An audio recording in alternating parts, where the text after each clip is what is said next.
Good morning, everybody, and welcome to another edition of the Bat Around. I'm your host, Paul Valley. Joining me across the way, that is not Zack Goodman, but it is Ryan Blake, my co-host on Give That Fan a podcast for Utah Street Report. Zack called me on Thursday and said that he was feeling under the weather and he may have the flu. He is negative for COVID, so that is good news.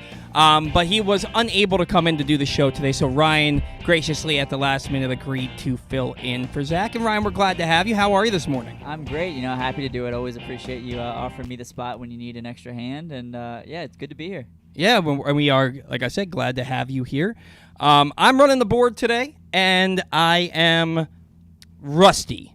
The last time that I ran the board was October, when we had Luke Jackson here for our baseball roundtable, where we went till almost 4 o'clock, the longest show in the history of the Bat Around, as far back as the history of me being part of the Bat Around goes. It was the longest show. But I'm back here in the saddle again. You'd think that after doing 7 months of Glenn Clark Radio and doing this five days a week for 7 months, that it would be like the back of my hand. And some of it was, and some of it has not been.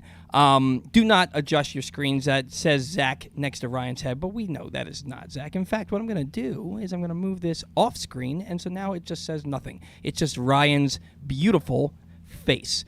So, too kind. I want to let everybody know that today's show is brought to you by the latest edition of Press Box, which is available now, and it's our annual Best of issue. On the cover, we recognize Orioles catcher Adley Rutschman as our 2022 Mo Gabba Sports Person of the Year, and he sits down with us to discuss how his arrival in Baltimore was simultaneous with the Birds' turnaround. Also inside, we recognize the top people, performances, and moments of the year throughout the local sports scene. Pressbox is available for free at over 500 area locations, including 60 Royal Farm stores, and you can always find the entire edition as well as the best daily coverage of the Orioles, Ravens, and Terps at PressBoxOnline.com. So, Ryan, you have been hosting very graciously for our podcast. Again, Give That Fan a Podcast for Utah Street Report. You've been hosting the Orioles podcast Family Feud. I don't want to brag, but I think Zack and I on the Bat Around have got to be the number one seed.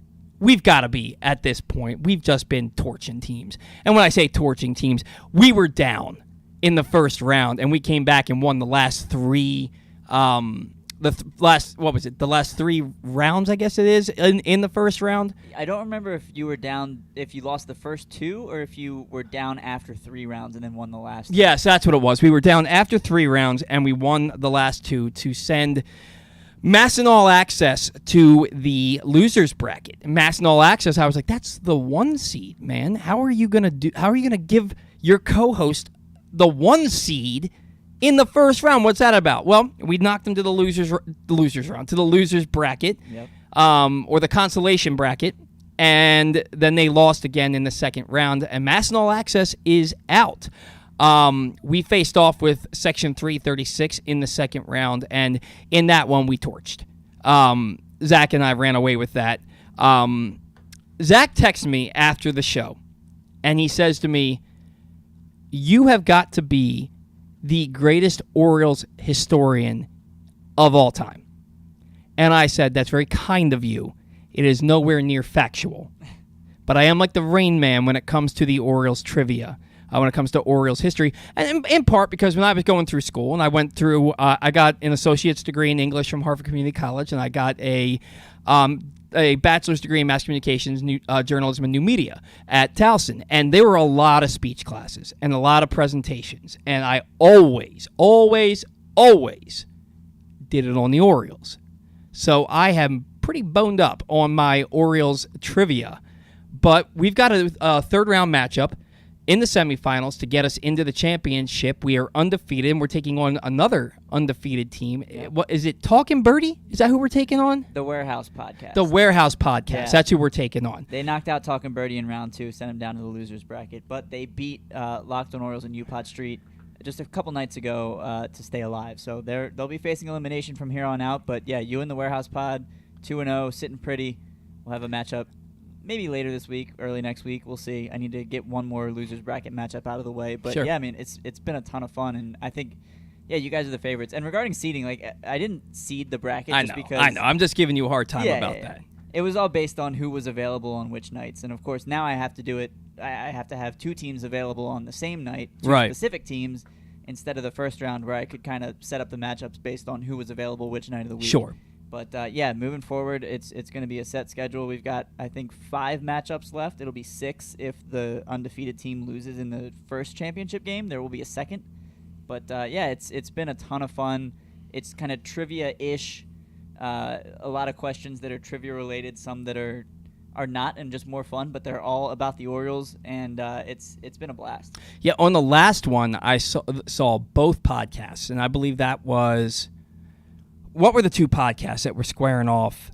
I know that it was Connor Newcomb and the other guy who does.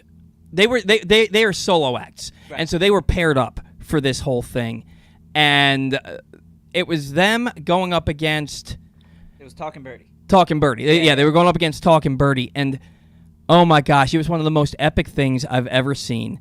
Connor rattling off. All the question was. Let me set the stage a little bit here, because it's very similar to Family Feud in the sense that once a team has 3 strikes, the other team gets a chance to steal, and they can discuss their answers with their teammates. So it's Connor and Jimmy Horn, who does UPod Street. I team them up since they do solo podcasts. So it gets back to Connor and Jimmy, and the question was, the worst trade in Orioles history is the one involving blank. Now, you could go back many years and find some, like Eddie Murray wasn't even mentioned. That was a pretty bad trade. So you got to remember recency bias, right? So they're trying to think. There's 4 answers left on the board, and Connor's rattling them off in his head, trying to see what he can corroborate with Jimmy, and he mentions Kevin Gausman. He mentions Jonathan Scope. He basically rattles off the whole 2018 deadline, because Manny Machado obviously was already on the board. Right. Mancini was on the board, Arrieta, and then the Glenn Davis, Kurt Schilling. By the way, the third player in that was Pete Harnish. Right. I remembered that after the fact. So there's 4 answers left. Connor rattles off Kevin Gausman, Jonathan Scope, the Zach Davies for Gerardo Parra deal, and then Hyun-Soo Kim for Jeremy Hellickson. He lists all of those, and then he goes, but I think the one that people were really mad about was Mike Yastrzemski going to the Giants for a minor league pitcher who ended up fizzling out, never made it. And Yastrzemski had a couple really good seasons with the Giants. And Connor and Jimmy decide to go with Mike Yastrzemski, which is incorrect. So the other team gets all the points that they had put on the board. It wasn't even on the board. It wasn't on the board. And then I reveal the answers that are on the board, and it's Kevin Gausman, it's Jonathan Scope, Zach Davies for Gerardo Parra, Hyun-Soo Kim for Jeremy Hellickson. Mm-hmm. All the trades that he had rattled off, and they went with one that wasn't on the board. Now, if it was up to me, that trade would have been on the board. Right. But it wasn't, because I'm keeping up with the integrity of the survey that I sent out to Orioles fans. And they didn't vote for Yastrzemski. He might have gotten 1 or 2 votes, but it wasn't enough to be on the board. Fortunately, only 1 vote for the Eduardo Rodriguez for Andrew Miller trade, which I think was a very good trade. Yeah. It worked out for the Orioles. Yeah. It worked out for both sides. But to say the least, Connor was down bad after that, because that sent them home. They were eliminated after that. And the fact that it wasn't just that he named all these other trades that happened to be on the board and they picked one. He named every trade that he named, the only one that wasn't on the board that he named is the one that didn't get picked. So it's not like he named like 16 different trades and some of the ones that he named. Every single trade that he named except the one they went with was on the board. Unbelievable. It was absolutely insane. And then they go to the final round. That wasn't even to send them home. That wasn't like it wasn't even like it was like the miracle on ice, right? Where it was in the semifinals that USA beat Russia, but nobody remembers they beat Finland in the championship to win the gold medal. You remember they beat Russia in the semifinals. They lost like 10-1 to them in the earlier in a preliminary thing. Yeah. That was in the second to last round, and it would have won the matchup for Connor and Jimmy. I think, right? It was either the third or fourth question. Actually, I can tell you right now. I brought my notebook where I have all my questions.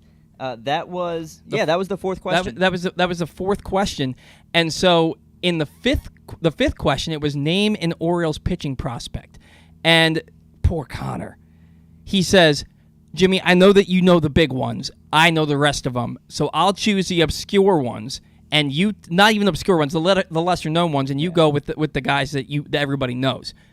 But 3 straight guesses, Connor got them wrong. He went a little too obscure. Well, just a bit. The first one that he said was what was it? The Denoyer. Right. Was Denoyer, and people don't know him enough. And then Drew Rahm, Drew Rahm, was he on the board? Yeah, he was the number 3 answer. I think it was Carter Baumler. Carter Baumler wasn't on the board, and Kyle Brnovich wasn't on the board. I was expecting him to do Seth Johnson or Kate Povich, or I even expected Chase McDermott. I would have fizzled out in that round too, because when Connor said Carter Baumler, that would have been one of either my first or second guess, because I have a lot of hope for Carter Baumler. The problem is people don't think he hasn't been on the mound much. Right. Same with Brnovich, so people aren't thinking about him. He got some starts last year, the second half of the season, and I don't think they ever let him go more than like 2 or 3 innings. Right. And he was pretty good. But again, he had Tommy John surgery. He missed all of 2021 and the first half of 2022. So you're absolutely right. Somebody who was given well over slot to forego his commitment to college, was taken in the 5th round of the Major League Baseball draft. You would think he would be more thought of, but because he hasn't pitched in a year and a half, which is also why I would have gone Seth Johnson, but I was surprised to see him on the board because the Orioles just got him, and he hasn't pitched for them, and he won't pitch for them till next year. Right. So that was surprising to me as well, although that would have been a name that I would have named also. So, man, I felt so bad for Connor. You could tell he was changed. The rest of the matchup, he was absolutely changed. But it's been a ton of fun. It's been super exciting. I get like serious anxiety because I think I take it more seriously than anybody else. You do. I do. I am so damn competitive. I'm so competitive, and I pride myself on knowing as much as I do about the Orioles that if I don't win, like, I'll be all right. I'll be fine. I'm over exaggerating. But you'll be disappointed in yourself. I will be extremely disappointed in myself. But I'm watching. Sometimes I'm watching them. I'm like, oh my God, thank God that question wasn't given to us. You know what I mean? So I think that we've gotten some nice questions too. But I'm looking forward to. I'm looking forward to taking on the Warehouse, and I want to go undefeated. That's my goal, is to go undefeated. We'll see if it shakes out that way. Not sure. Right, because we're going to end up facing, if we go to the championship, we're going to end up facing a team from the losers bracket. So, but yeah, ton of fun. Appreciate you putting that on and not making me have to be a co-host for it so I can take part in it. Yeah. So, now let's get to actual Orioles news, and I can stop bragging and patting myself on the back like I'm a champion of champions over here. The Orioles settled on contracts with 5 of their 6 arbitration-eligible players yesterday. Yesterday was the deadline, and they managed to get a deal done with everybody except for Austin Voth. They're going to go. Orioles are going to file on trial. That's what they do with these things. Now, these generally, even though they say, "Oh, we're not going to negotiate anymore," it's file on trial. They always negotiate. They always figure something out. And I have faith that's what's going to happen with Austin Voth. They'll meet somewhere in the middle here. Mullins and the Orioles agreed. There was the first one announced to a $4.1 million contract in 2023. Anthony Santander, $7.4 million. Dylan Tate, $1.5 million. Austin Hayes, $3.2 million. And Jorge Mateo, $2 million next year. I was surprised to see, especially with Anthony Santander, because they've kind of lowballed him in the past. They asked him to defer money 2 years ago, which was like the strangest and most embarrassing thing ever.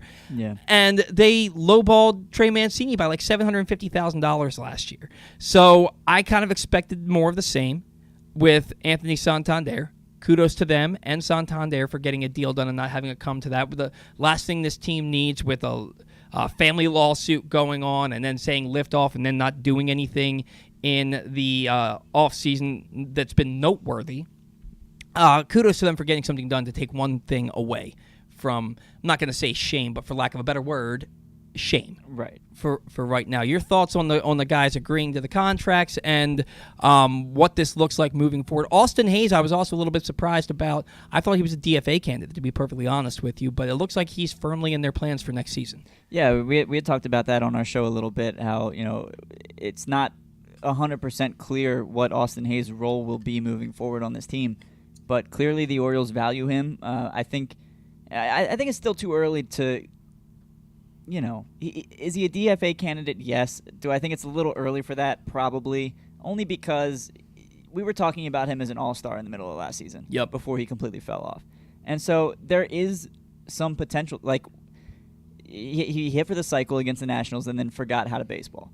He had his hand stepped on. He got hit in the ribs, the wrist. Like, he could have just been unhealthy the remainder of the season, and that could have had an impact on his play. But for the most part, when he's been on the field, he's been pretty solid. So, maybe he gets off to another hot start this year and solidifies more of a role. But it's big that they agreed with these guys. A lot of people don't seem to understand what arbitration really is. Like, it's not like these guys were not under contract for next season. They were always going to be Orioles. These aren't surprises. Even with Austin Voth, I mean, I think he filed at $2 million, Orioles at 1.7, so it's only a difference of $300,000. They'll come to an agreement with him as well. But it's nice to just get it out of the way and not have to go to hearings with most of these guys. Yeah, it's absolutely nice. And again, just because, and I like that you pointed that out, because every year we see that these guys agree to contracts, and then somebody's like, oh, thank God we kept Santander, we kept Mullins. They weren't going anywhere, like you said. They were always going to be here. It doesn't matter how much they were going to get paid, because your first 3 years in the league, you make league minimum. And then there's now in the new CBA, you can make more money based on your WAR, and that happened with Adley Rutschman. Rutschman ended up making $1.5 million last year because he had a 5.2 WAR as a rookie, right? So he ended up making over $1 million, which is unheard of these days in the past for rookies. So that's a cool thing that they're doing now. But really, just how much you're gonna pay them this year and then each year moving forward, and that number will go up incrementally unless you extend these guys. Cedric Mullins, is he a long-term extension candidate? I wonder, and the same thing with Santander, because Santander is a switch-hitting outfielder. He's in tremendous shape, and I think he'll end up being more DH than an outfielder at a certain point. Are those two guys that you consider extending long term, maybe 5 or 6 year deals, because they're still in their late 20s? Neither one of them are 30 yet. I think more so Mullins than Santander, only because he brings more to the table. Santander has been a great power guy. His walk rate was significantly up last year from what we're used to seeing, but it still had a low. 315, I think, on base percentage. Mullins had a down year last year and was still really, really valuable, really, really important to his team. He's a good player. So I think Mullins is more the kind of player you want to build around, especially a guy who's hitting at the top of your order. You have plenty of guys who I think are going to settle in as middle-of-the-order bats in Gunnar Henderson and Adley Rutschman. Ryan Mountcastle, I think, is going to be there as well. And so, I'm not sure you give a massive extension to a guy who's going to be a primary DH. Now, there is value in what Santander brings to the table. But when you're in a situation where you want Adley in the lineup as often as possible, so you're going to DH him when you need to, and you've got Colton Cowser coming up, and Kyle Stowers is already in the bigs, you're committed to giving Austin Hayes another chance. Cedric Mullins is your center fielder. That's not going to change unless he gets traded. So I'm not sure there's a fit for a long-term deal for Santander. Now, if it happens, I won't complain.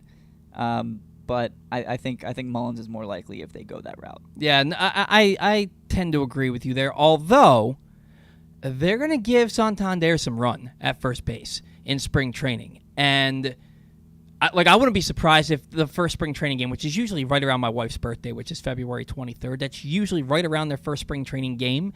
I would not be surprised to see Anthony Santander as the first baseman the first spring training game. Maybe the first televised spring training game. Yeah. I wouldn't be surprised to see him at first base. They hit him ground balls every day before home games last year at first base. They did the same thing with Adley Rutschman. They're both going to get time at first base in spring training, maybe even in the regular season. And if Santander can not only play first base, but play adequately at first base, he ups his value to this team and to any other team. And, you can trade for a guy that can play corner outfield. He can DH. He can play first base. He's got power for both sides. Suddenly, and I already think that he's a commodity that people want, suddenly he becomes a top commodity in my opinion, the people want. Now, what I will say is that he struggled down the stretch last year, and this has been the case with him every year, where he's really slowed down at the end of the season. I think he only hit 241. It was either 241 or 248 this past year. That batting average has got to come up. The walk rate's got to come up. Even though it did come up significantly this past season, like you said, I believe his on-base percentage was 318. That think, sounds right. Yeah. I believe it was 318. The Orioles' team on-base percentage was 305. And that's where what time is it? We still got time. That's where I start to question the moves of this offseason to this point. Now, you brought in Adam Frazier, who, when he's good, he's about a 340 OBP guy. You've got a full season of Adley Rutschman. He's going to get you about a 360, 370 on-base percentage, if not higher, because you expect him to hit for higher average this year, too. Yes. Gunnar Henderson, that walk rate, he might have the best eye on the team. And you expect him, even if he hits 250, that on-base percentage is going to be about 350 to 375. And if he hits 280, his on-base percentage is going to be approaching 400. Same thing with Adley. Yeah. So you're going to get full years of all those guys. Taron Vavra's a good on-base guy.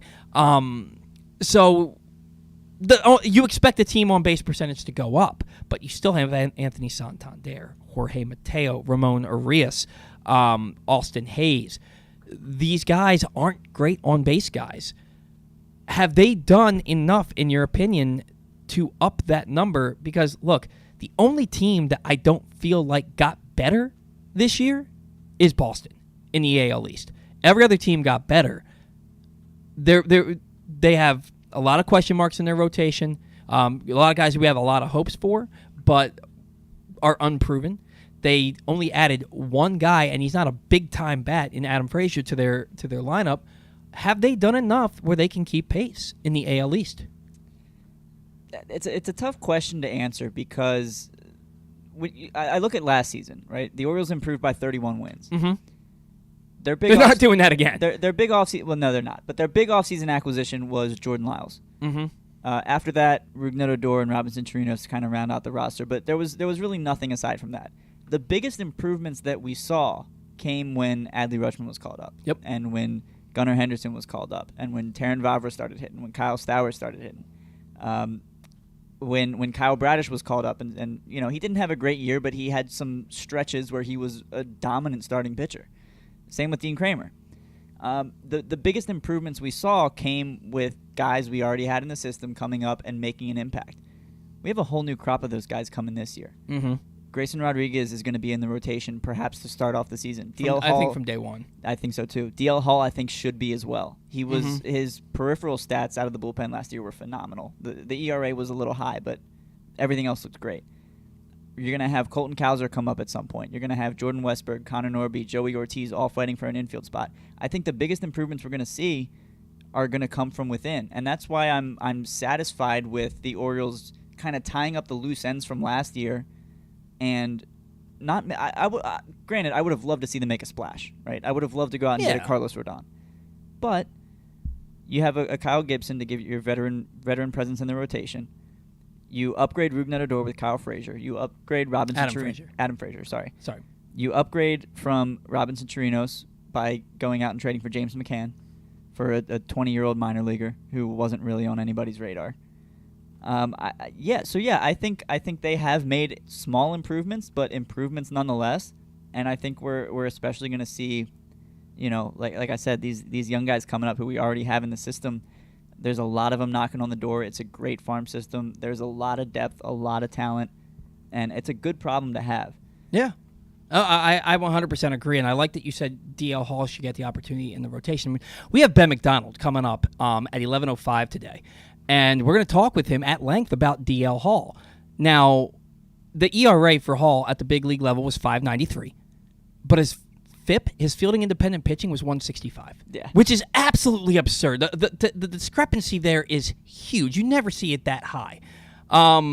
So I look at that, and I always come back to this, and some people give me some grief about it because the guys I'm about to name are all Hall of Famers.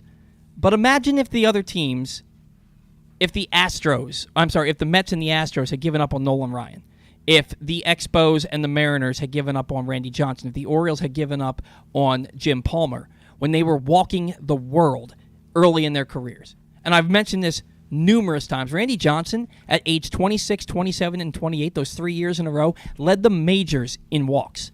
What did he do after that? He won 255 more games and 5 Cy Youngs and became a Hall of Famer. Yeah. I'm not saying DL Hall is going to become a Hall of Famer, but I look at a couple of things that are working in his favor. One, he's got an elite arm, and he's got 4 pitches that he can throw at any time. He legitimately might, and some scouts will tell you he might have better stuff than Grayson Rodriguez. Absolutely, but Grayson Rodriguez has better command. Right. And that's the issue with DL Hall. So you look at that, and then you look at the fact that last year he had to be added to the 40-man roster or be exposed to the Rule 5 draft, which ended up not happening. And if you had with hindsight being 2020, if you had a crystal ball and you could have seen that, you probably don't add him to the 40-man roster, and then he's allowed to go to minor league spring training. But that wasn't the case. You didn't know that the Rule 5 draft is going to be completely done away with last year for just that season. And you had to add him to your 40-man. He missed minor league spring training. He couldn't work out with the Orioles coaches, couldn't work out with the Orioles trainers. So he missed all of that development opportunity in the offseason. This offseason, he has all of that opportunity. He has a complete offseason to work with Chris Holt, to work with the development team, to work with the trainers, and to get into spring training, maybe even early, and get his early work in. He had the lowest walk rate of his season last year was when he got to the majors. And it was 4 walks per 9 innings, but it was about a walk and a half below what it was at the minor league level. Yeah. And that's what the limited amount of time that he got working with Chris Holt. This guy deserves an opportunity to be a starting pitcher. That's what you drafted him for. You can't give up on him that quickly. No, you can't. You can't give up on him that quickly. It's way too early. Way too early. And look, I am perfectly fine with saying, "Hey, we think you're a starter. We think you can be an ace starter for us. We're going to start you out of AAA, and go down there and get 10 starts for us, and prove that you can do this, and you can get that control." That command under control, and then we're going to bring you up, and we expect you to be part of a run for us. Because I do believe that the Orioles potentially have 3 aces in Grayson Rodriguez, DL Hall, and Kyle Bradish. And if those guys pitch the way we think, the way that we've seen glimpses of, the Orioles rotation could be special. It really could be. And I want to bring this up. I don't know if it's a fair comparison or not, but you talk about DL Hall having a 165 FIP out of the bullpen last year.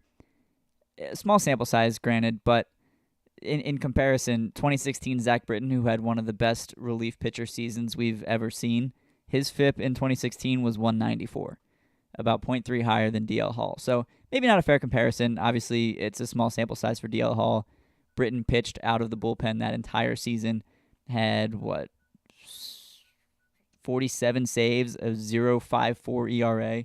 So a very special talent there, but like you said, Paul, it's way too early at this point to give up on DL Hall as a potential rotation piece. He doesn't have a ton of big league experience under his belt. We've seen a lot of guys improve their walk rates at the big league level. Felix Bautista, CNL Perez, just to name a couple. And so you have to give Hall that chance. The way that these scouts rave about him is impressive. And if he ends up being a failed starter and you have to put him in the bullpen, he's going to be dominant there. But don't put him there until you're kind of backed into that corner. Absolutely. I couldn't have said it better myself. And we know his opinion on DL Hall, so we're not going to talk to Stan about DL Hall. He thinks he should be in the bullpen. We do have Stan the Fan Charles on the line with us. Stan, good morning. It's Paul. It's Ryan. How are you? Hey, guys. How you doing? We are doing very well. Thanks. I hope he feels better soon. Yeah, if he is listening, I'm sure he appreciates the sentiment. Yeah, he called me on Thursday and just said that he doesn't have COVID, so that's good, but he thinks he has the flu. So I just told him it's better safe than sorry. So Sam, we were just talking. A lot of bad stuff going around right now. Oh, you're telling me my wife was sick for over 2 weeks. She finally got antibiotics so that she could get over it. It was all through the holidays, man. It was dreadful. So, Stan, we were just talking about how the Orioles settled on the contracts with 5 of their 6 arbitration-eligible players. Cedric Mullins and the Orioles, they agreed to $4.1 million. Santander, $7.4 million. Dylan Tate, $1.5 million. Austin Hayes, $3.2 million. And Jorge Mateo, $2 million. Both the only player that remains unsigned. Stan, what are your thoughts on them agreeing to so many of to all but one on the contracts? And do you think that any of these guys, like Cedric Mullins and Anthony Santander, for example, are candidates for long-term extensions at some point? It sure doesn't look like that's the way this organization is doing business right now. So I would hold off on any thoughts about long-term extensions anytime soon. Yeah, and as far as my thoughts, players apparently are happy with what they're getting for right now, and their focus is on getting to camp and getting off to a good start, I'm sure. Now, I know that the Orioles are usually file on trial with guys that they can't agree to terms with by the deadline, but then they seem to always find a way to figure it out before they get to that trial. And nobody wants to go to trial, especially the players, because then they just get told why they're not worth the money that they're asking for. Do you anticipate that being the case with Austin Voth, that they'll probably just end up agreeing to something in the middle there? I would think so. Austin doesn't have an awful lot of leverage, and it seems to me that would be the most sensible thing, and that's what I would expect. They've got another month before players start to, filter into camp, and I would anticipate both signing at some point. Yeah, I think that's the case, and that's a guy who can either be a long man out of the bullpen, or he was really good in the rotation the second half of the year last year, so he's an important player for them, and he's going to be here one way or the other. It's just a matter of how much they're paying him, and hopefully they figure it out so the player doesn't get bad vibes towards the team. Now, the Orioles made a trade with a division rival, which is fairly unusual, but it's kind of a low-key trade. Mike Elias sent the Boston Red Sox cash considerations for the services of Darwinzon Hernandez. Now, this is a guy with a big arm. We're talking like a Felix Bautista type of arm. However, the walk rate was above 7, I believe, last year. So was the ERA. He's got to get that under control. But if he does, Stan, is this maybe another diamond in the rough for Mike Elias for that bullpen? Well, I wrote a piece on the website about it the other day, and he's 26 years old. Mm-hmm. It's not like he's a puppy anymore. Sure. He really fell back out of control last year. His earned run average was 21 over 6 major league innings. Mm-hmm. His whip was over 3 in 6 innings, and he gave up 4 of the 10 major league home runs he's given up. He gave up last year in 6 innings. Something was wrong. Right. Whether he just sort of lost it or whether he was pitching injured. That was not. This was a kind of a diamond in the rough type of pickup, in my opinion. And there's not a lot to lose here if it doesn't work out. But he's an interesting arm. And in 2019, he was the number 1 prospect in the Red Sox organization. So I've been familiar with him a long time. Mm-hmm. Something was wrong last year, and if the Orioles can find out what it was and unlock the key to his talent, there's no reason he couldn't be what a Cionel Perez is or something like that. Yeah, and if he is, a strong bullpen just got that much stronger. And I really do think that the bullpen this year, Stan, is going to be such a key component to the Orioles' success, because I do believe that if they get through the 5th inning with the lead, they have some great pieces back there that can win more often than not in those scenarios. They still are in the market for another starting pitcher. It's been well documented that they wanted to get a couple of guys for the rotation, preferably an arm towards the top of the rotation. The only addition to this point has been Kyle Gibson. Now, the Twins have been linked to the Miami Marlins in a trade that would be potentially involving Luis Arraez, the defending American League batting champion, in a package for Pablo Lopez. The word is that the Orioles remain in contact with the Marlins as well. When you figure that the talks with the Twins start at their AL batting champion plus other players, would you be willing to part with something that's of equal value from the Orioles in order to get a Pablo Lopez, or would it have to be a Jesus Luzardo instead for you to be willing to part with something that big?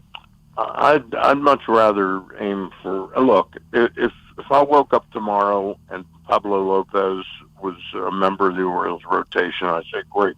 I mean, he's a definite plus. He'd probably be the number one starter on the Orioles. Mm-hmm. But he's a guy, knowing where they are with dollars, he's a guy that's probably going to make $6 or $7 million this year, and he's got, I think, 2 years control. The other pitchers are further down the food chain and are earning less money and are, to me, much more attractive. They're 4-year, 4 years of control with Luzardo and Rogers and those guys.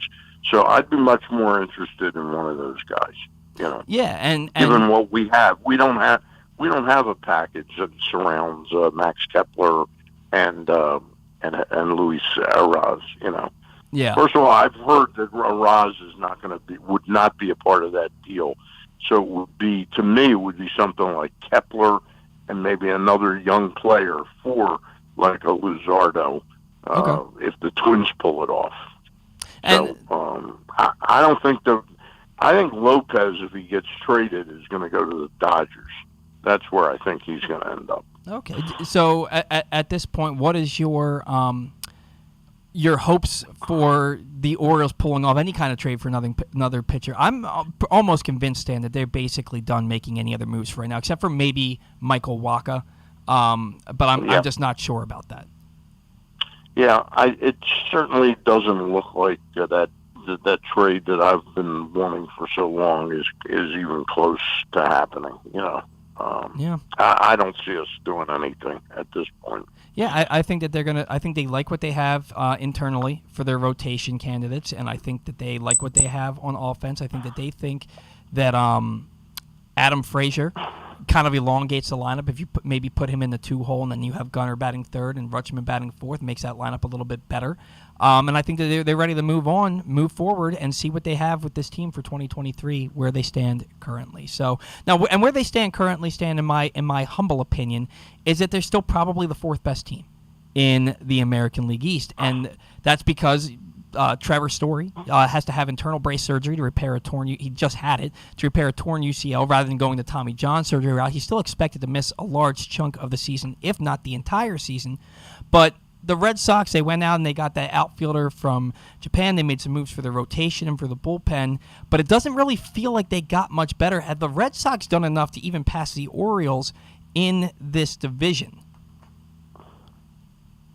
Well, it's a little early to know how it's going to rub out, but clearly to me, the Yankees and Toronto are the 2 best teams in the division.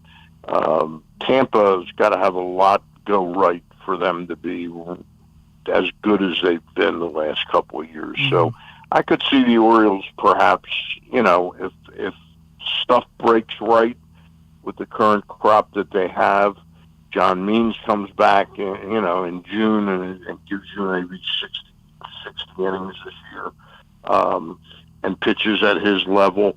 I could see the Orioles possibly, finishing ahead of Boston and Tampa. But Tampa, if Tyler, Glasnow comes back and is really powerful, they might be tough for us to bypass. Well, yeah, and they're going to have they're getting back guys like Brandon Lau, who spent the end of the season on the IL, and Wander Franco missed most of the year. They're going to get those guys back for their lineup, so they could be back. And every year, Stan, I write Tampa Bay off. I look at their roster. I'm like, they're just not that good. And then they go out and they win 90-plus games. So I'm not writing them off anymore. But I hope that you're right. I hope that the Orioles can somehow find a way to get past them. I look at the Yankees, and they added Carlos Rodon, and their rotation, when you start with Garrett Cole and Carlos Rodon, and then you look at Nestor Cortez and Luis Severino, they have a formidable rotation. And they re-signed Aaron Judge, which makes that lineup that much better.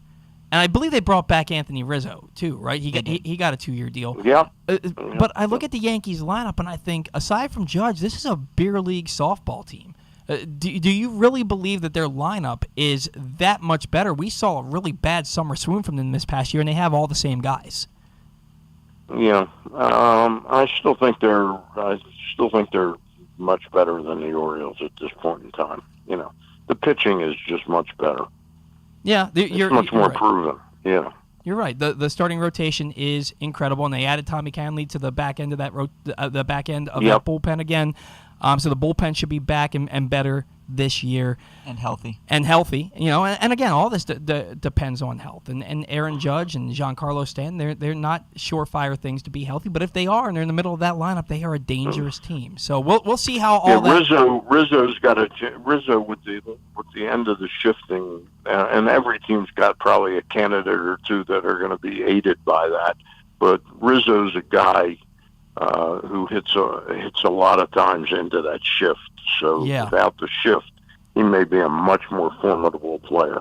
And Stan, I'm glad that you brought that up because there are a bunch of rule changes we have yet to talk about this offseason that are going to be implemented in 2023. You're looking at bigger bags, which is going to cause more stolen bases. You're looking at only 2 pickoff attempts for a pitcher, and a third one if he doesn't pick the runner off. It's basically a balk. He gets the next base. There's going to be a pitch clock. So then there's no shift, like you just alluded to. Only 13 or 14 games against your division opponents. How much do these changes impact the Orioles? Do these changes make the Orioles? I guess they make them better, but does it kind of even the playing field a little bit more when it comes to the talent discrepancy? Well, I think it's going to be easier for the Orioles in that they'll play more games against lesser teams. Mm-hmm. The American League East historically has been one of the tougher divisions, to reside in. So I think it helps the Orioles in the short term with that thing. But, the bigger bases could be very interesting for a team that had 2 guys that were right there for the home base lead. It could easily get those 2 guys, if they're on base and running more, those 2 guys themselves could get another 20 base stolen, between the 2 of them. So it's quite interesting to watch that change as far as I'm concerned. And that's hold on one second. Sure. Yeah. Okay. And that's one of the changes. So I'm excited to see some of this difference this year. Yeah, I think that with an Orioles team that's got some speed, when you look at Jorge Mateo and Cedric Mullins, and then you add in the speed of Gunnar Henderson to that, it makes them, a little bit more dangerous, especially if those guys get on the base paths. And that's where you gotta kind of worry about the low on base percentage, Stan. And the team on base percentage this past year was .305, and it was even worse against left-handed pitching. It was .297. Adam Frazier's a nice addition. They have they're gonna have full seasons of Gunnar Henderson and Adley Rutschman, who are big on base percentage guys. But do the Orioles have enough on base capabilities to make these rule changes be a positive for them? Because it's nice that Jorge Mateo led the American League in stolen bases last year, but his on base percentage is .267. Do they have enough on base guys to make an impact? That's the $64,000 question, and I certainly don't think they do. I think they have too much swing and miss in a couple of the key players in Santander and Hayes. And if the 2 of them, we come into May and both of them are off to good starts, we have a chance to compete. Yeah. But those 2 guys are big question marks to me. Hayes especially. Hayes has got to find a way to stay healthy and find a way to be productive. From the second half of 2021 to the first 2 months of last year, it looked like he had it really all figured out. Yep. And then he got hit in the hands a couple times, Got stepped on. I want to give him the benefit of the doubt in that regard, that he was injured and tried to play through some things.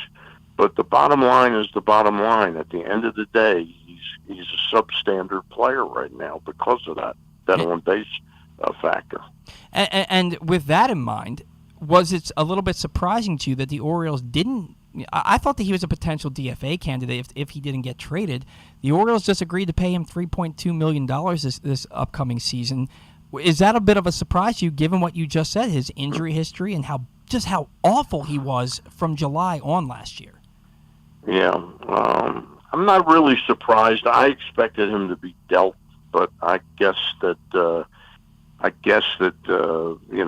nobody found him attractive enough to acquire. He's not even as good as Max Kepler. That's why the Twins are still talking to the Marlins and the Orioles. I don't know what they're talking about. What they'd be talking about to get Jesus Luzardo. I mean, I don't know if Urias and Hayes would be enough for Luzardo in the eyes of the. But that's the kind of deal I would be looking to make. Yeah, and the problem there is, and Mike Elias said at the winter meetings, he's not really keen on trading big league talent for big league talent. So you have to wonder how willing he'd be to put those two big league players in a package for a starting pitcher. So or maybe a Stowers and a Urias or something like that. But clearly the Marlins and the Orioles have a fit, but maybe the people running the show in both places don't see the fit the way I do. Yeah, the way a lot of us do. And we're talking about on base guys. We're talking a lot about the other teams in the division. And Brandon Belt, that was a target of a few of us here as maybe a left-handed DH and potential backup first baseman to Ryan Mountcastle, and somebody who can hit for power and can get on base at a really high clip. And he goes and he signs with the Blue Jays. And along with Chris Bassett, who the Orioles were interested in, who also signed with the Blue Jays, that's two players now who would have been nice fits here that go to that particular division rival. For me, I'm not going to say it's a gut punch, but it's a little... We've been talking about this for 4 or 5 months. You have a very different notion of what the club has to spend versus what the reality is. I mean, you're talking about $30 million more to a payroll, and the Orioles just are not there right now, Paul. Okay, I don't, Stan, I mean, I get that, but I mean, we're not talking like putting them up at 120 million. We're talking about putting them up at like 70 million. But Paul, the reality is the reality. The payroll that they have now, they're struggling to sign like a Michael Wacha. I just don't. It's pretty obvious the way they're doing business, and we sort of go back over this territory. Brandon Belt, it was an additional $8 million, and they weren't going to go in that territory. Yeah. Now we can argue whether he was a better pickup than Adam Frazier, which he may very well have been. But the way it fell and the way the Orioles put this together, they aren't. They weren't in the market. I was hopeful that Chris Bassett was a realistic acquisition by the Orioles. They probably weren't even in the fucking ballpark. Excuse my language. Okay. Look, Stan, I agree with you that $8 million is going to be too much for Brandon Belt, and I don't think they were remotely close to the money that Chris Bassett. When I learned that they're all for Jameson Taillon was essentially 2 years of $15 million per, they weren't remotely close on those guys. Right. More so, these guys are signing with division rivals, and division rivals who have been beating the crap out of you for the last several years in the Toronto Blue Jays. It's not so much that it's like, well, why couldn't the Orioles spend that money? But then to see them sign with these other teams is basically what my point is. I'm not going to say that it's a gut punch, but is it not disheartening to watch these guys who were targets you were signed with a division rival? If you're watching how your team is operating and you approve of most of it, this is a factor that they haven't yet gotten to, is spending money. Yeah. And it gets back to the uncertainty in the ownership and what they actually have in hand to spend. It's a very difficult, I feel like I'm talking about the Lamar Jackson thing. It's a very difficult needle for the team to thread to satisfy the media and to satisfy a large base of the fans. But when you see the way they're operating, it's just that's not going to happen right now. It might happen if attendance is back near 2 million this year, and they have some money next year. Then I think they, and some of the other revenue streams are kicking in. Then maybe that's when they play. They don't think that additional money is going to pay off for them right now, and that's why they're not doing it. it's not like Mike Elias doesn't know that Chris Bassett would be better than Austin Voth or whoever else. They're just not there yet. Okay. Yeah. No. And look, and to that point, I can understand why they're not there. Aside from what's going on with the ownership and everything about that, just the fact that they have so many prospects that are knocking on the door, so many guys that they still need to evaluate. And if we're being perfectly honest, last year was meant to be this year. So I still understand the fact that they're evaluating what they have in-house. If it gets to the next offseason and we see the same trend continue, it's going to be harder to justify, in my opinion. But that will be a conversation from a year from now. Hopefully by then a Stowers and a Colton Cowser are really more a part of the equation, and hopefully by that time they've made a decision that Ryan Mountcastle is the guy that they think he is or he's not. And then at that time they may have to do something with that position. So they've got a ways to go, and they're strapped in the cash category. That became apparent watching this offseason unfold with so much money being thrown. But you look at how the Toronto Blue Jays draw versus the Baltimore Orioles, and that's the big difference right now. Yeah, no, it's not a want-to issue. Mike Elias isn't there going, geez, I really want to get Michael Wacha instead of Chris Bassett. There's got to be a reason for it, and they're threading this needle, and they don't have the assets that the other teams have. We're not even going to have the payroll to Tampa Bay Rays probably. Yeah. Yeah, and that can be a good thing and it can be a bad thing because you may have star players that you're paying league minimum for the next few seasons. So I get it. But I also think that that's even more reason to go out and spend some big money on somebody because you have so many good young players that you're paying a fraction of what they deserve. So, but again, that's something we can revisit this time next year. Before we let you go, Stan, and I'm glad you brought up Lamar Jackson and threading this needle with the fans. And I didn't put this in the notes, but I meant to, and I meant to text you about it. We're looking at the potential, Stan, of the Orioles having traded away Manny Machado and the Ravens either trading away or, honestly, and the Ravens potentially trading away Lamar Jackson in about a 5-year span. And I posted this on Twitter the other day, and while I'm never going to root for any other teams, like I'm always going to root for the Ravens, I'm always going to root for the Orioles, how tough of a pill is that to swallow for a city fan base to see a guy like Manny Machado and a guy like Lamar Jackson get traded away in their prime because you couldn't pay them what they were asking for? Well, in the case, two different cases. In the case of Manny Machado, it's an interesting question. In the case of Manny Machado, the club waited too long.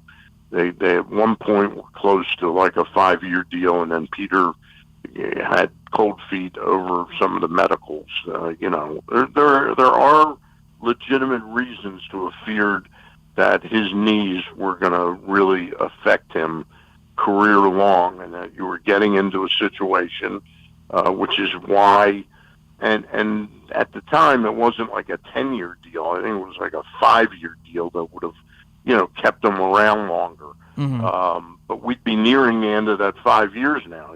We'd be into year 4, I think, of it. With Lamar Jackson, it's not really about the money. It's not that Baltimore can't afford it or Steve Bisciotti can't afford it. It's a very big gulf of difference between the use of the franchise tag and paying a guy guaranteed money that you don't want to guarantee. So it's a very different thing. And in some ways, the Lamar Jackson thing is much more difficult because it starts the question is, had Lamar Jackson signed that long-term contract and been given exactly what he wants, would he be on the sidelines right now, or would he know he's got his money, and would he be trying to push forward? It starts to question his judgment There's a whole can of worms with Lamar Jackson that didn't really exist with Machado. Yeah. So the two situations are both gut punches, but they're vastly different in how, and you also have the player, in the case of Lamar Jackson, showing a great deal of immaturity, with the back and forth with somebody on Twitter where he started to use the suck my, you can suck my, what. Yeah. Is that the guy that you really want leading your team? Whereas Manny Machado was maturing in how he handled things. Remember the year that he had the couple fights? With Donaldson, yeah. One was with Josh Donaldson, and he had the thing with the pitcher that died for the Kansas City. Giordano Ventura, and then he had the thing where he stepped on Aguilar's ankle in the World Series or in the playoffs. And the thing with the second baseman that retired for the Red Sox. Oh, Pedro. I still think that was unfortunate. That was nothing, but there was a perception that he was doing wrong stuff. That perception doesn't exist anymore. Correct. About Machado, he's become much more of a leader out there in San Diego. But that's an interesting topic. Yeah. All right, Stan. We are up against. We got Ben McDonald coming up, so we got to get out of here real quick. What do you got coming up this week? It looks like we got Mad Blood Monday night, but it's going to be probably at 6:30. Okay. And it'll just be either Luke and I or me by myself. Grimsley is out of town. He's on the Orioles cruise. And Gary and I haven't locked up a guest yet for Thursday. All right. Well, we will be sure to tune in. Matt Blood's a big guest, so good luck with all that, Stan. We'll talk to you next week. All right, buddy. Talk to you soon, Paul. Bye. And that was Stan the Fan, Charles, who in 2023 still has two great shows for you every week. Every Monday night, Stan and former Orioles pitcher Ross Grimsley visit with a different guest from the world of baseball. And every Thursday night, Stan and Gary Stein chat with a different newsmaker from the world of sports. This week, Stan and Ross caught up with former Major League pitcher Jim Gott, whose first career win just so happened to also be Game 1 of Cal Ripken's streak. And Stan and Gary caught up with Ahmad Ghaffir from InsideTheBlackandGold.com to discuss Maryland recruiting. Find those shows under the videos tab at Facebook.com/PressBoxSports or at PressBoxOnline.com/video. It says on here Stan and Ross, but Ross, like Stan said, is on the Orioles cruise right now, so it's going to either be Stan and Luke Jackson or just Stan going solo. But they will be back on Monday at around 6:30 for another great show with Orioles Director of Player Development, Matt Blood, so you do not want to miss that. We had Matt Blood on the show once, and he was absolutely fantastic. I had him on my podcast as well. He was great. Yeah, Matt Blood is the man. We got to catch a break. Want to remind you that the Bat Around is brought to you by PressBox Online's offers. You can cash in on the Ravens-Bengals primetime wildcard game simply by going to PressBoxOnline.com/offers to sign up and bet $20 with Caesars Sportbook. You automatically get $100 in additional free bets. Just bet $20 and get another $100 to play with. Go to PressBoxOnline.com/offers now to start winning. When we come back in, former Orioles pitcher and current broadcaster, former #1 overall pick, Ben McDonald will join the program. That's next on the Bat Around. Gambling can be a fun and entertaining experience, but there are risks involved. If you're planning on betting on the game at the casino or on your phone or computer, know your limit, stay within it. Set a budget and a time to stop. Remember, gambling isn't a financial solution, and it doesn't mix well with alcohol or drugs. Know the risks and have a plan before you begin gambling. For free and confidential services, call 1-800-GAMBLER 24/7 or go to helpmygamblingproblem.org. The latest edition of PressBox is available now, and it's our annual Best Of issue. On the cover, we recognize Orioles catcher Adley Rutschman as our 2022 Mo Gabba Sports Person of the Year, and he sits down with us to discuss how his arrival in Baltimore was simultaneous with the Birds' turnaround. Also inside, we recognize the top people, performances, and moments of the year throughout the local sports scene. PressBox is available for free at over 500 area locations, including 60 Royal Farm stores, and you can always find the entire edition as well as the best daily coverage of the Orioles, Ravens, and Terps at PressBoxOnline.com. That first sip, that first bite, Start your day off right with a delicious breakfast at Royal Farms. Choose from a fantastic selection of fresh Royal Farms breakfast sandwiches and top it off with a rich hot cup of the freshest coffee in the world. At Royal Farms, breakfast is available day and night. It's the freshest breakfast in the world. Real fresh, real fast. Royal Farms. Experience the best in Kamado Grilling, a complete outdoor cooking appliance. The Ginsu Kamado Grill allows anyone to sear, grill, bake, and smoke all types of food. Designed for efficiency and function, the Ginsu Kamado Grill upholds the enduring legacy of the iconic Ginsu brand. The Ginsu Kamado Grill is perfect to cook all year round, is great for parties, and ideal for tailgating with your friends. Reserve your Ginsu Kamado Grill today at ginsugrills.com and get $100 off on your pre-order when you use the promo code TAILGATE. That's ginsugrills.com. Reserve yours today. Stan the Fan here, welcoming back one of my favorite sponsors, the Costas Inn. And everybody around Baltimore knows the Costas Inn is a great place to go and grab crabs, steaks, salads, soups, whatever's on your mind to eat in person. But did you know that the Costas Inn has upped their game? They are now one of the premier takeout places in Baltimore. Give them a call now to order your food, 410-477-1975. That's the Costas Inn over 4100 North Point Boulevard.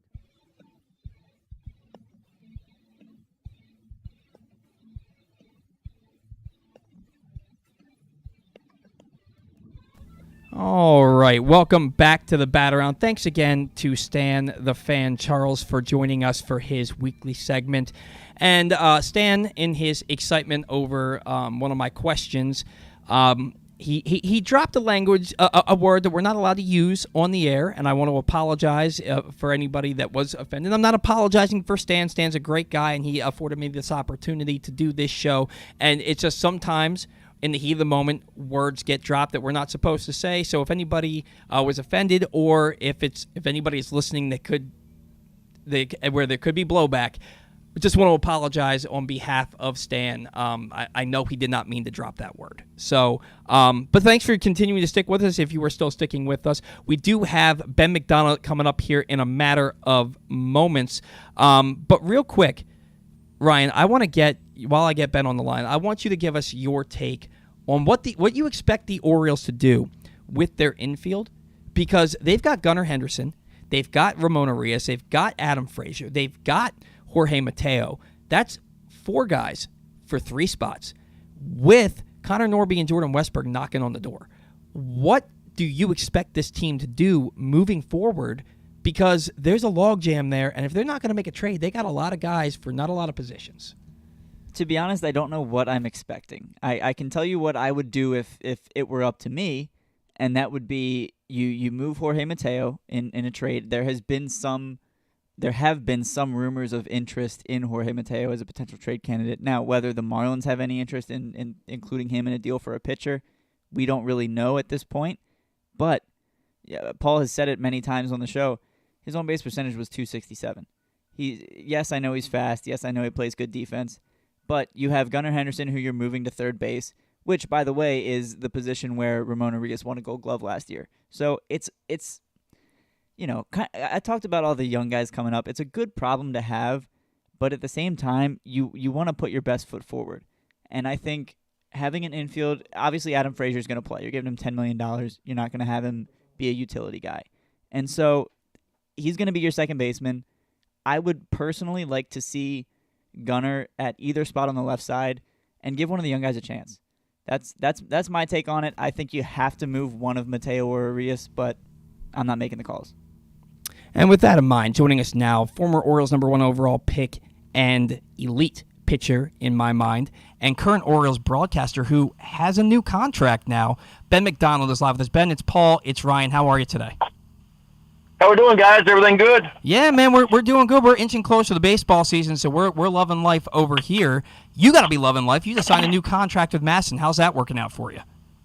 Man, I'm glad to get it done. Of course, Baltimore's always been my second home. I was a kid. I was 21 years old when I got called up to the big leagues, and became a man in Baltimore in a lot of ways, and so it's always been my second home. I love doing Oriole games. Last year, as you guys know, 83 wins made it a lot more fun to do games compared to the previous years, you know. And so I'm tickled to death to be a part of the first-class organization like the Orioles. And, of course, more importantly than that and more exciting than that is where I think the future for the Baltimore Orioles are going to be, the next 4 or 5 years and move in that direction. Yeah, and to that point, Ryan and I were just talking, or at least Ryan was. He was talking about what the future of the Orioles looks like as early as this season when it comes to their infield. Because right now they've got 4 guys who deserve to be everyday players petitioning for 3 spots in the infield, and that's Adam Frazier, Gunnar Henderson, Ramon Arias, Jorge Mateo, and then they've got Connor Norby and they've got Jordan Westberg knocking on the door down at AAA, and you're talking about the one guy in Norby who led your minor league system in home runs with 29, and the other guy, Jordan Westberg, who was your minor league player of the year. What are the Orioles going to do about this logjam that they have for their infield? Do you anticipate a trade? And that's before we even talk about Jackson Holliday, who could be here as early as 2024. Yeah, what a wonderful problem to have, right? I mean, just think about this. We've come a long way, the Orioles have, in the last 2 or 3 years from previous spring trainings and previous probably wondered how we would even fill out a 26-man roster to now having a potential Gold Glover who can't find his way on the field right now when you talk about, of course, Ramon Urias, And so it's a wonderful problem to have. I mean, look, Gunnar Henderson's in there. He's an elite player. I don't want to get too excited about him just yet, guys, but, I mean, wow. What I saw last year in a short amount of time, wow. And, of course, I love Jorge Mateo. I think defensively, he is a difference maker. He showed that last year. Do we want the bat to get better? Yes, we want the bat to get better, but let's give him his second full year to see what he can do. Plus, making the bases bigger. He may go out and swipe instead of 35. He may get you 40 this year, which could be a difference maker as well. And so, and Adam Frazier, we know about the bat-to-ball skills with him. Just 31 years old, left-handed swinger. Doesn't strike out much at all. He really controls the bat head through the zone, gets on base. And so what do you do with Mateo? What do you do with Westberg? What do you do with Connor Norby? Those are great questions. In the back of my mind, I still feel like there's a trade coming. Maybe it doesn't come in this offseason. Maybe it comes around the trade deadline. I don't know. But, I mean, you kind of look at Mike Elias's blueprint and what they did in Houston. This is kind of what they did. They stockpiled the talent. He did what he said he was going to do with the minor league system. He built the #1 minor league system in all of baseball.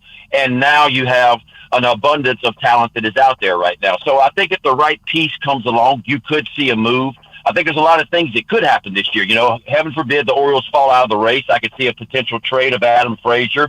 And all of a sudden you give Westberg or Connor Norby an opportunity to hop in there and play the rest of the year or something of that nature. So there's a lot of different ways that you can go, but it is a wonderful problem to have. I don't think a trade's going to be made just to make one. I think it's going to be the right move, and that's what we've seen with Mike Elias.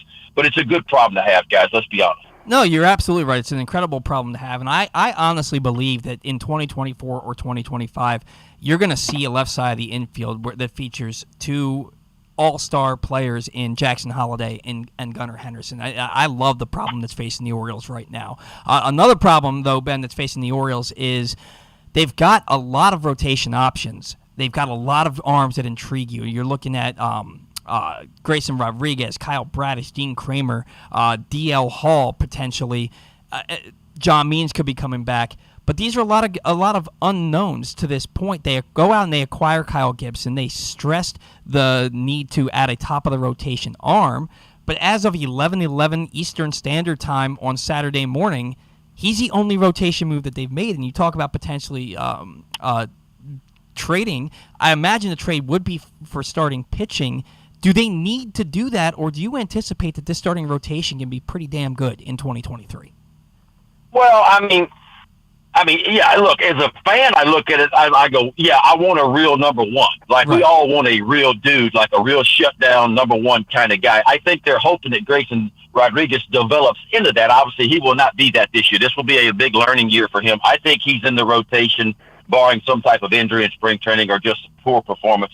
I really think it shakes down, as you mentioned. I think it's Kyle Gibson. I think it's Bradish and Kramer, who both deserve a chance to be in the rotation. I think they pitched their way into the 2023 rotation last year. I think Tyler Wells is back. I think it's going to be Grayson Rodriguez.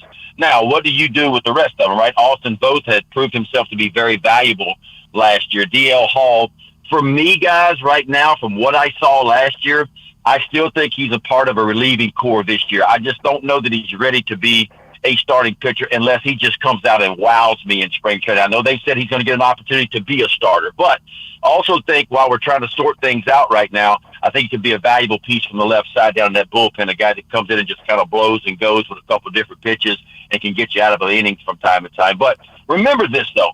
This will be Kyle Brash's first full year. This will be Dean Kramer's first full year. Tyler Wells didn't make a full year last year as a starter. He did the year before as a reliever. This will be Grayson Rodriguez's first full year in the big league. So in a lot of ways, this is going to be a learning curve for these guys. And I don't think you can expect Rodriguez, Tyler Wells, Dean Kramer, or Kyle Brash to go out and give you 32 starts this year. I just don't think the Orioles are going to go down that road just simply because they have never done it before. And that's why you're going to need an Austin Voth. Maybe you'll see DL Hall get some starts towards the end. Maybe Spencer Watkins is back in the fold again. So you're going to need, in my opinion, even if everybody stays healthy, you're going to need 8 or 9 starters just to get you through the year, because I don't think they stretch a lot of these guys out over the course of 32 or 33 starts. You know, and of course, we all hope that Johnny Means can come back and the second half of the season and maybe get you 10 or 12, maybe 15 starts. And again, you never know how somebody bounces back from Tommy John surgery. Some guys come back and fly and close. Others, it takes a little while to get back to what they were. So,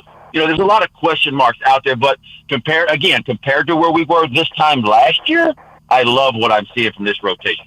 Yeah, it's certainly a lot of intriguing arms. And then Kyle Gibson, he was basically added to be a back-end guy, and he's a guy that's 2 years removed from an all-star campaign with Texas before he got traded. Now, he went to the Phillies, and his fielding independent pitching number was better than Jordan Lyles last year, but the overall numbers were much, much worse. How big of a factor is coming to the Orioles with a bigger ballpark in Camden Yards and a better defense behind him? How much of a factor is that for how good he can be in 2023? Look, I expect a pretty big year. If he stays healthy,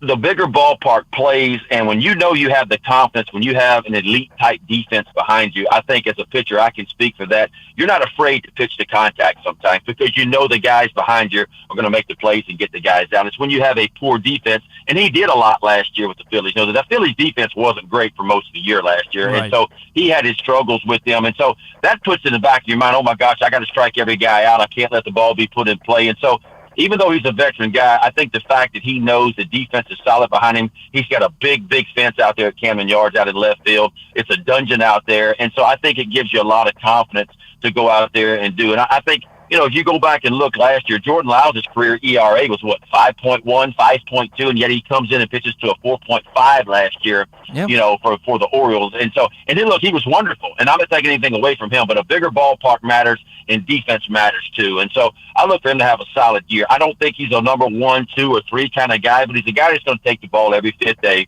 A guy that's been there. He's going to help tutor the young pitchers that are out there. He's going to be a big asset in his clubhouse, just like Michael Gibbons coming back into the fold is going to be a big asset as well. So, again, I like where the Orioles are. Are they up with the Yankees? No. Are they with the Blue Jays? No.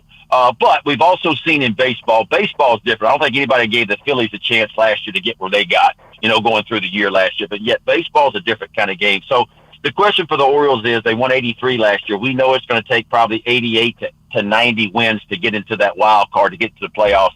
Can they figure out a way to win 6 or 8 more games this year? That's going to be tough to do. I mean, it really is. But I like the fact you're not playing the East as much as you did before. You got more games against other opponents that are out there. That should help the Orioles as well. So, look, I'm excited about it. How can you not be excited about it? As a fan, again, I was hoping in some ways we would do a little bit more in the free agent market. But I also see where Mike Elias is, and he says, you know what? I got to figure out what I have this year. Is Dean Kramer for real? You know, is Kyle Bradish for real? Can Tyler Wells go out there and give me maybe 28 starts this year? How good's Grayson Rodriguez going to be? So in a lot of ways, while we're more set in our positions and we know what's probably going to happen this year, there's still some questions to be answered for sure. Ben, Ryan here. I certainly agree with you that this is an exciting time, and the Orioles certainly have a collection of good problems to have with the log jams in the infield and the potential starting rotation. You talk about Gibson coming in and mentoring the young guys. Jordan Lyles played that role last year. How seamless do you think the transition will be for these guys, these young guys who were here last year? They see Lyles walk out the door, Kyle Gibson now come in as that veteran presence. And can you envision a scenario a couple months into the season where the rest of the pitching staff is wearing T-shirts with Kyle Gibson's face on them that say "Best Dad Ever"? 100%. I think, look, I can only go back to my time. And when the Orioles picked up, there was a young Ben McDonald, a young Arthur Rhodes, a young Mike Messina in the rotation with the Orioles way back in the early 90s. And a guy by the name of Rick Sutcliffe showed up in an Oriole uniform, a guy that had won the Cy Young Award, had been an all-star, who had won a lot of games, was a veteran guy. We all were like sponges. We gravitated toward him to try to pick up any type of information, anything that might help us. Now, look, people can tell you all they want to. This is what you need to do to have success in the big leagues. And you listen to that and you take it in, but you never really learn it yourself until you go out there and you experience the successes and the failures that Major League Baseball brings to your way. And when you combine those experiences along with what people tell you, especially a veteran pitcher that you trust, I've heard nothing but great things from Kyle Gibson's clubhouse, the way he tutors young players. And so I think he's going to be a big access for sure to the, to the Oriole rotation, to the Oriole clubhouse. And again, I think Michael Gibbons brings that. I think Adam Frazier. I think James McCann. Look, we hadn't even talked about McCann. I mean, McCann is going to really, Rutch is great. Rutch is one of the best in the business right now, but he's still got some learning to do from umpires, to learn the umpires, learn the hitters a little bit more. And I think McCann's going to bring a lot of that and help tutor a young Adley Rutschman, which will be in his first full big league season as well. So I love the pickups. I think the pickups are solid. Veteran guys. I think all four of these guys that we're talking about, if I'm not mistaken, you guys probably know, have probably been in playoffs before. All of them have played in the playoffs. They've all been all-stars, if I'm not mistaken. So it's a good bunch that Mike Elias went and picked up. Oh, yeah.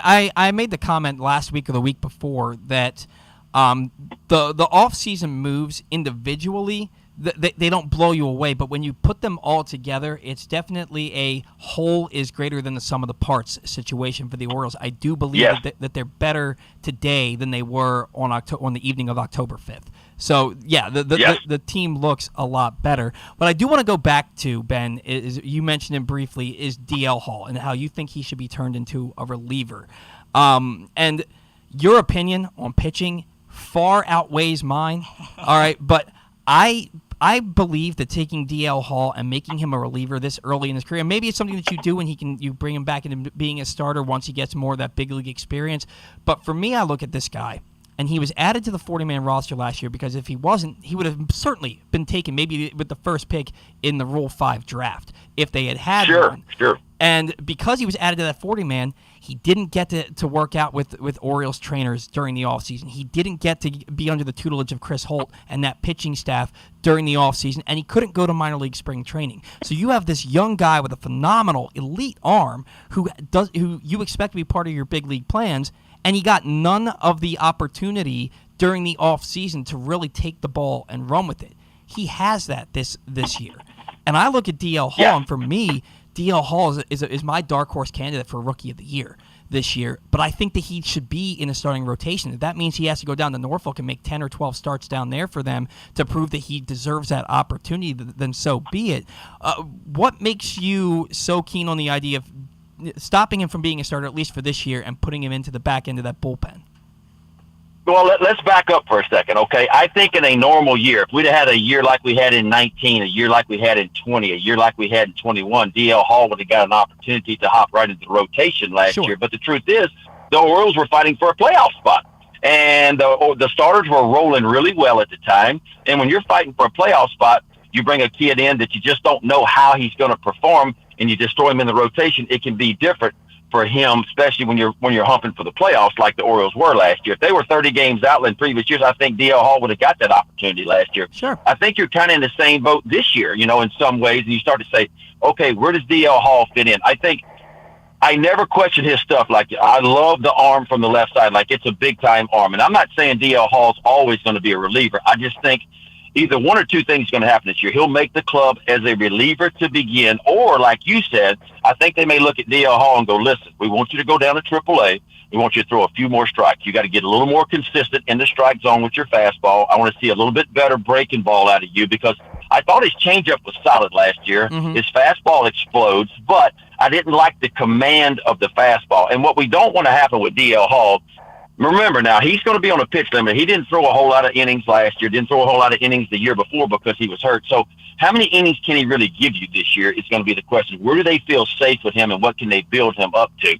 And so I think that's going to play into the mix as well. But if he can show me in spring training, and it's going to be up to him, and that's the good news about DL Hall. I think he controls his own destiny and his opportunities in spring training this year. If he lights it up and he's filling up the strike zone, I think there's a real chance he does bounce in to that rotation. But I also think he's a guy that if he doesn't do that, they want to keep him in the big leagues, and they think he can be a value from the left side. He's also a guy that can come in the fifth inning and give you a couple of innings and get you out of a jam and give you a little bit of length out of that bullpen as well. But what I don't want to see DL Hall do is struggle to throw strikes, and all of a sudden we look up in the third inning and he started the ball game and he's at 80 pitches in the third inning and we got to get him out of the ball game. Then it really stresses your bullpen from there. So you got to have some length from your guys. Like these starters this year, we saw what happened to the bullpen last year. The bullpen was so good, and it was the strength of the Orioles all year long, but I felt like they hit a little bit of a wall late, and that wall was the fact that they were used a lot. That's not Brandon Hyde's fault, but it's the fault of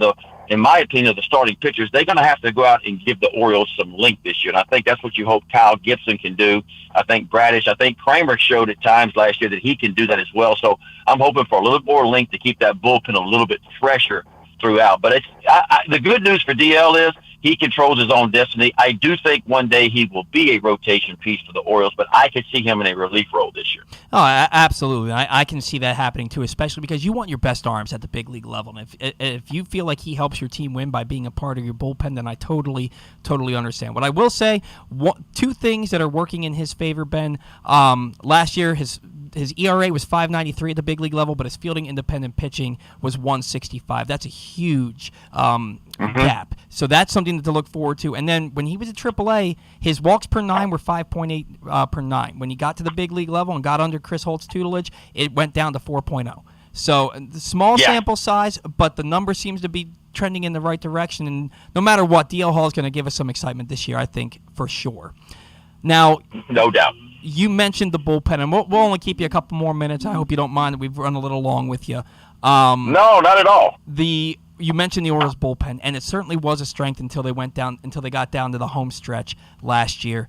This offseason, they've added Michael Givens, and more importantly, they added Michael Givens to go back into that role that he flourished in from 2015 to 2018, where he's kind of a jack of all trades coming out of that bullpen, where he can give you an inning, he can give you 2 innings, he can pitch in the 6th, he can pitch in the 9th. You can bring him in almost any situation and be confident that he can get you outs. You add that to Dylan Tate, CNL Perez, Felix Bautista, and Brian Baker, and then you bring in another arm in Darwinzon Hernandez, who, if he can find that command, that's a huge arm for that bullpen. How much stronger is the Orioles bullpen this season than it was last year when it was a strength of the team to begin with? Well, we talk about last year, right? And we go into the spring training last year and we're going, who's going to be the bullpen pieces? You know, then all of a sudden there's a couple of trades to your key bullpen guys right before the season begins. You go, how in the world are the Orioles going to navigate their bullpen this year? What's going to happen? And all of a sudden guys start to show up. And, you know, CNL Perez was a lot like Darwinzon Hernandez is.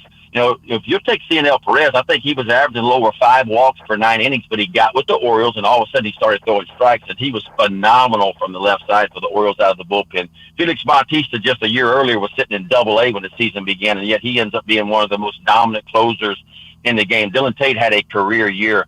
Brian Baker only had, a few appearances in the big leagues leading into the last year, and yet, boy, was he good last year for the Orioles. Hit a little bit of a wall early, but, boy, he finished the season so strong for the Orioles. So the bullpen is in a great place this year. And, look, in my opinion, there's not a lot of opportunities down that bullpen for others. And I really think Bautista, Tate, Perez, Givens, Baker are in 100%. I think DL Hall is probably in. So it only leaves 1 or 2 spots down there to fight for with a lot of different guys.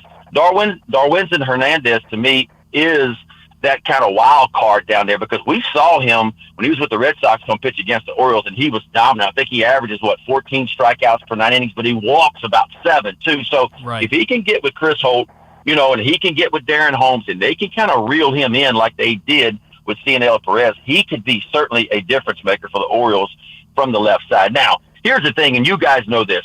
Bullpens are very, very, at times, not consistent. So you wonder what you're going to get. We all are hoping that Bautista is the same, Tate is the same or better, Perez, Givens, you know, does what he does. And bringing Givens in, as you mentioned, he is a different kind of piece than that. He brings a lot of experience. He's back home in Baltimore again, where he had so much success. He's a guy you can use in the 5th, 6th, as you mentioned, 7th. I think it even close for you, when Bautista's not available or something, So Right. He's going to be a big asset down there. There's no doubt about that. But you just wonder, again, Bautista's second full year.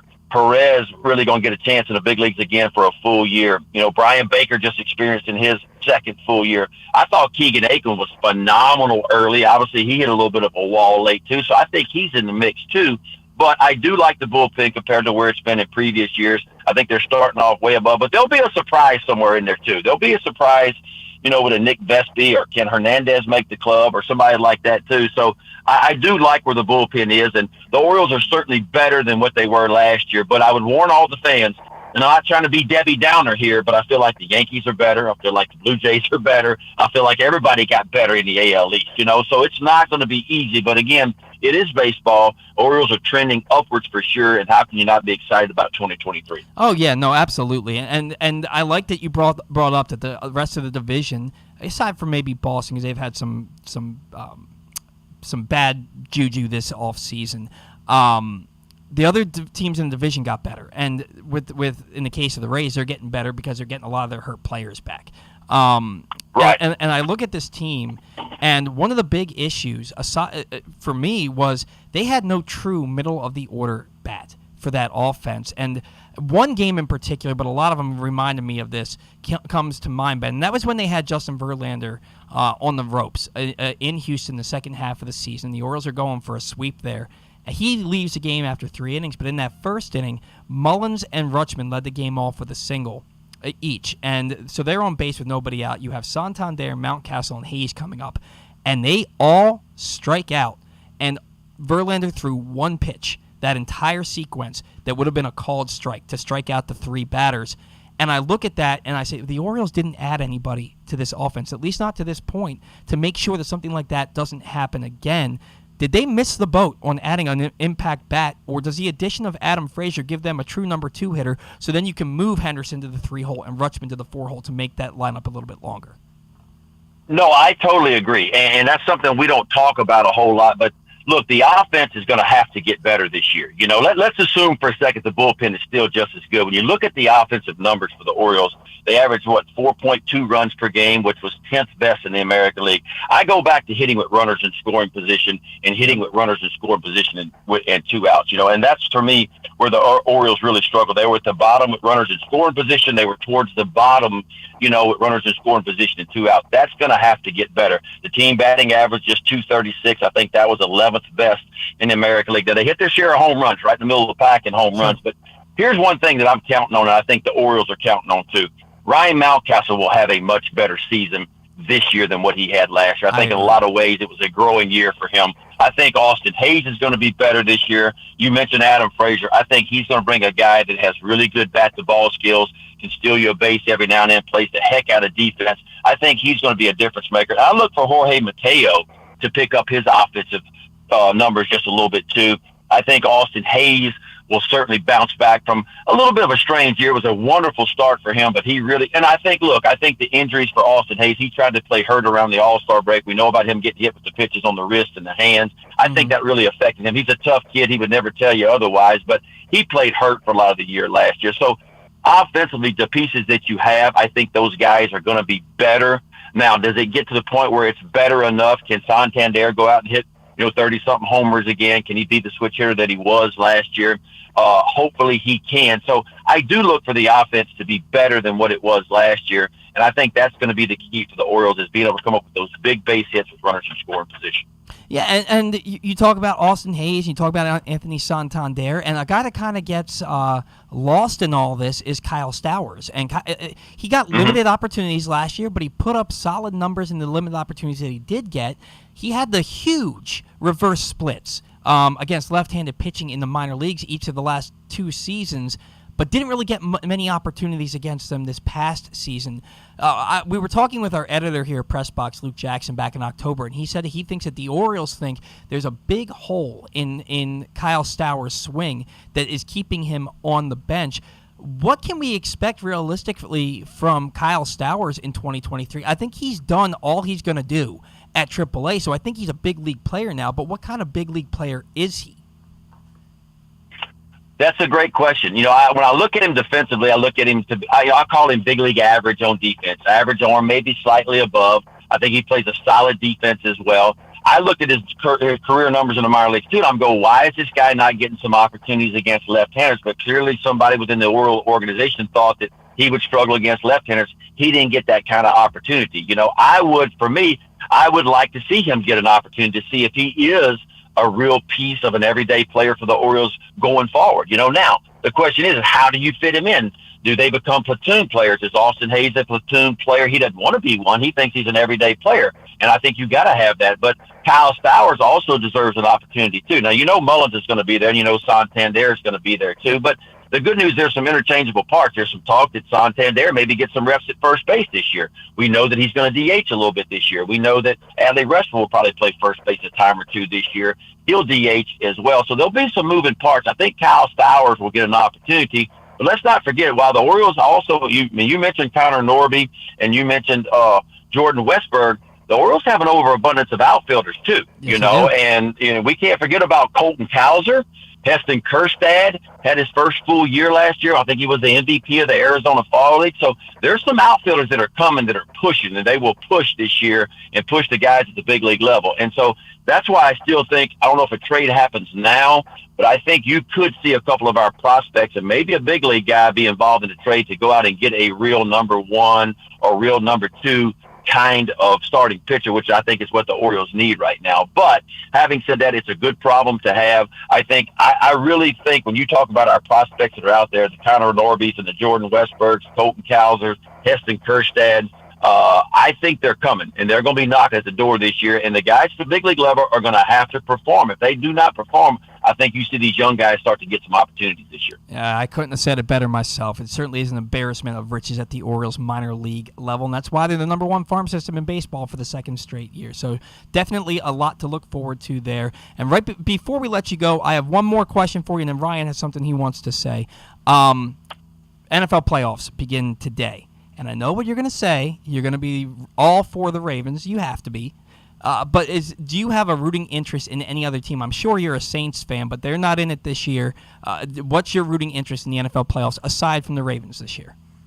Well, of course, I'm watching the Ravens and the Bengals because obviously I like the Ravens. But I also like the Bengals because my man Joey B., who played at LSU, national champion back, in 2019. So I'm kind of pulling for him in some ways too. But I just want to see a good ball game. Yep. That's going to be fun. But I got to spill the beans here. My favorite team that has been since I've been a kid, believe it or not, even living down here in the Baton Rouge area, has always been the Dallas Cowboys. Okay. And I've always been a Cowboys fan. I go way back with Staubach and Newhouse and Billy Joe Dupree and Randy White and Harvey Martin and Robert Newhouse and Dorsett and Staubach. And so that's always been my team. Now, my Cowboys have not been very good as of late. They're in the playoffs. They limped their way into the playoffs. And so I'm kind of pulling for them against Tampa. So I'm watching the Cowboys, watching the Ravens game, Bengals game as well.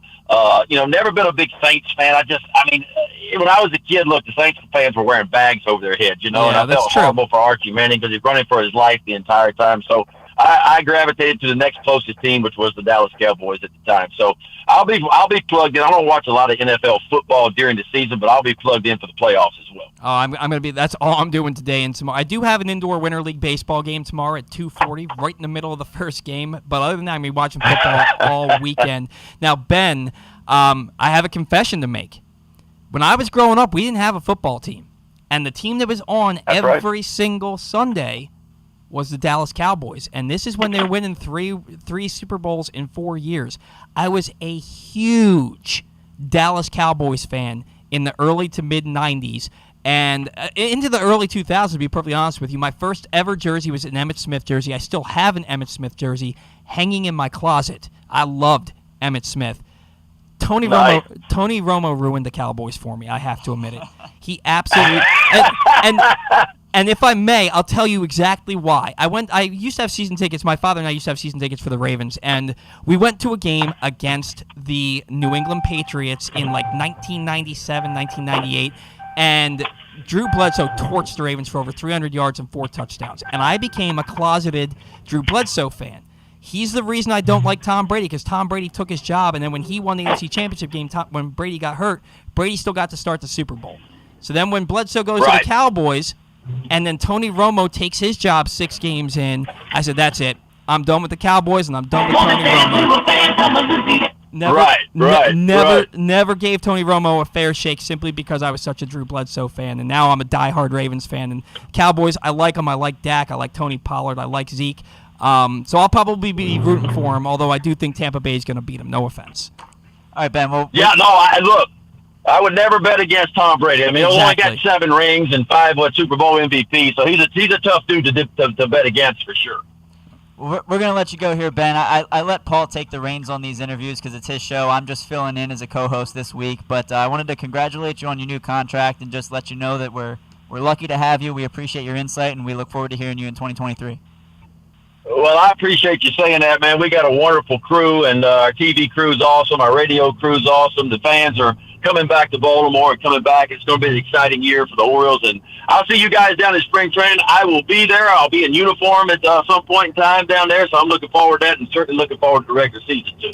Ben, we cannot wait. So glad to have you back for another year broadcasting with the Orioles in 2023. Talk to you down the line. Enjoy the rest of the offseason, okay? Take care, Ben. Yes, sir. See you guys soon. See you.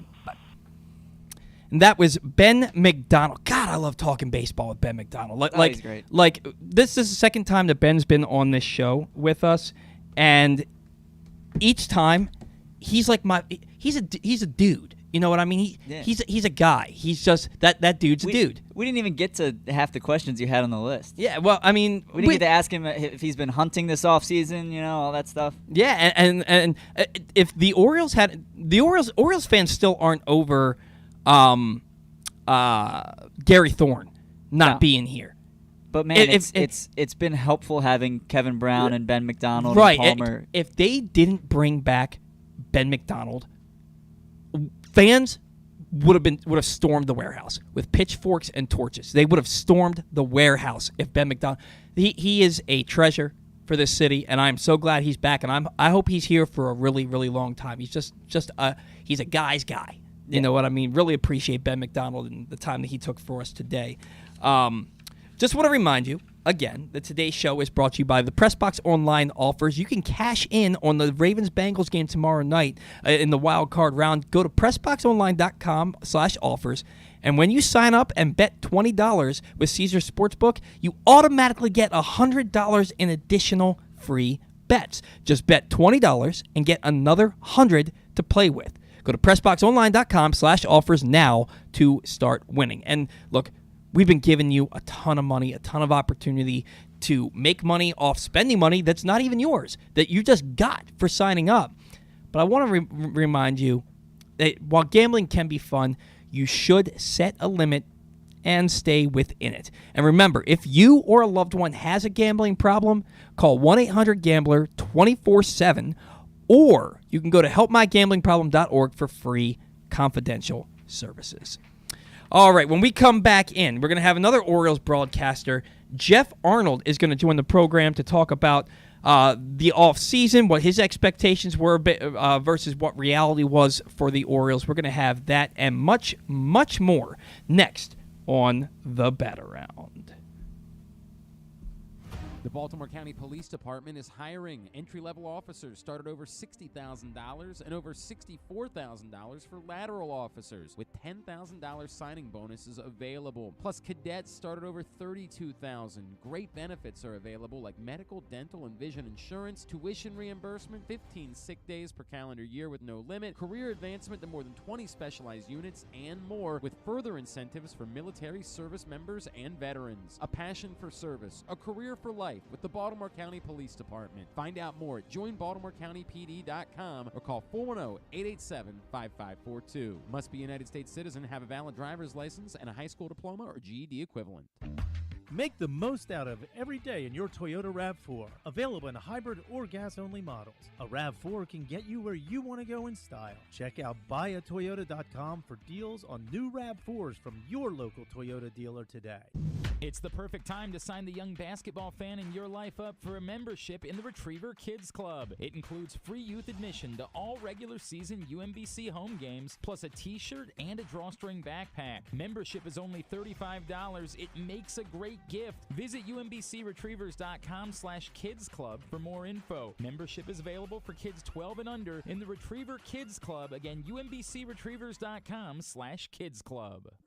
Sports betting has come to Maryland, and we're ready to help you win some money. Tune in for Simply the Bets every Tuesday morning at 11:40. FanDuel Sportsbook Assistant GM Leon Twyman and VSiN's Aaron Oster join the guys every week to give you all of the info you need and offer you a few winners. And every other Thursday at 11:40, tune in for Weekend at Bookies as Andrew Stecca and Alloy Sports' Brad Kronthal help make you some money for the weekend. So come win some money with us on Simply the Bets every Tuesday and Weekend at Bookies every other Thursday. Brought to you by the FanDuel Sportsbook at Live Casino and Hotel Maryland. Listen at PressBoxOnline.com/radio. Watch at YouTube.com/PressBoxOnline.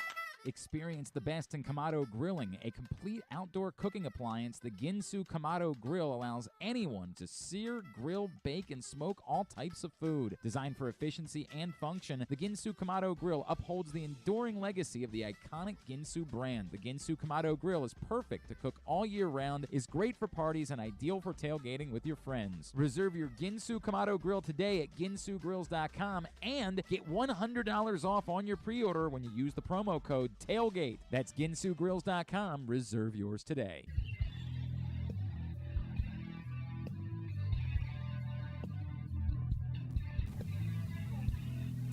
All right, welcome back to the Bat Around, rolling right along on this week's installment of the Bat Around. Today's show, you just heard Glenn Clark talking about it if you stuck with us through the break. Today's show brought to you by the all-new Ginsu Kamado Grill, which is the perfect ceramic tailgate or home grill to sear, grill, bake, and smoke all kinds of foods. Get the details and reserve yours today at ginsugrills.com and use the code TAILGATE to get $100 off your order. Man, we are generous here at Press Box Sports, man. You sign up with Caesar Sportsbook and you put you deposit $20, we give you $100. Would you mind closing that door for me? You check out the all-new Ginsu Kamado Grill. You go to ginsugrills.com and use the code TAILGATE. We're going to give you $100 off your order. Stick with Press Box, man. We're giving you money. Man, great show going on so far today. Really, really love talking baseball with Ben McDonald. I'm telling you, man, I could do a whole 2-hour show talking baseball with Ben McDonald and still not cover everything I want to cover, man. It's like a bucket list thing for me, and I'll never stop smiling from ear to ear when I get a chance to talk to him. We'll have to get him on Give That Fan a podcast on an off day during the season if we can. Absolutely, man. The fanboy in me comes out when it comes, because there's like people that I think I would love to be friends with, like Brad Pitt.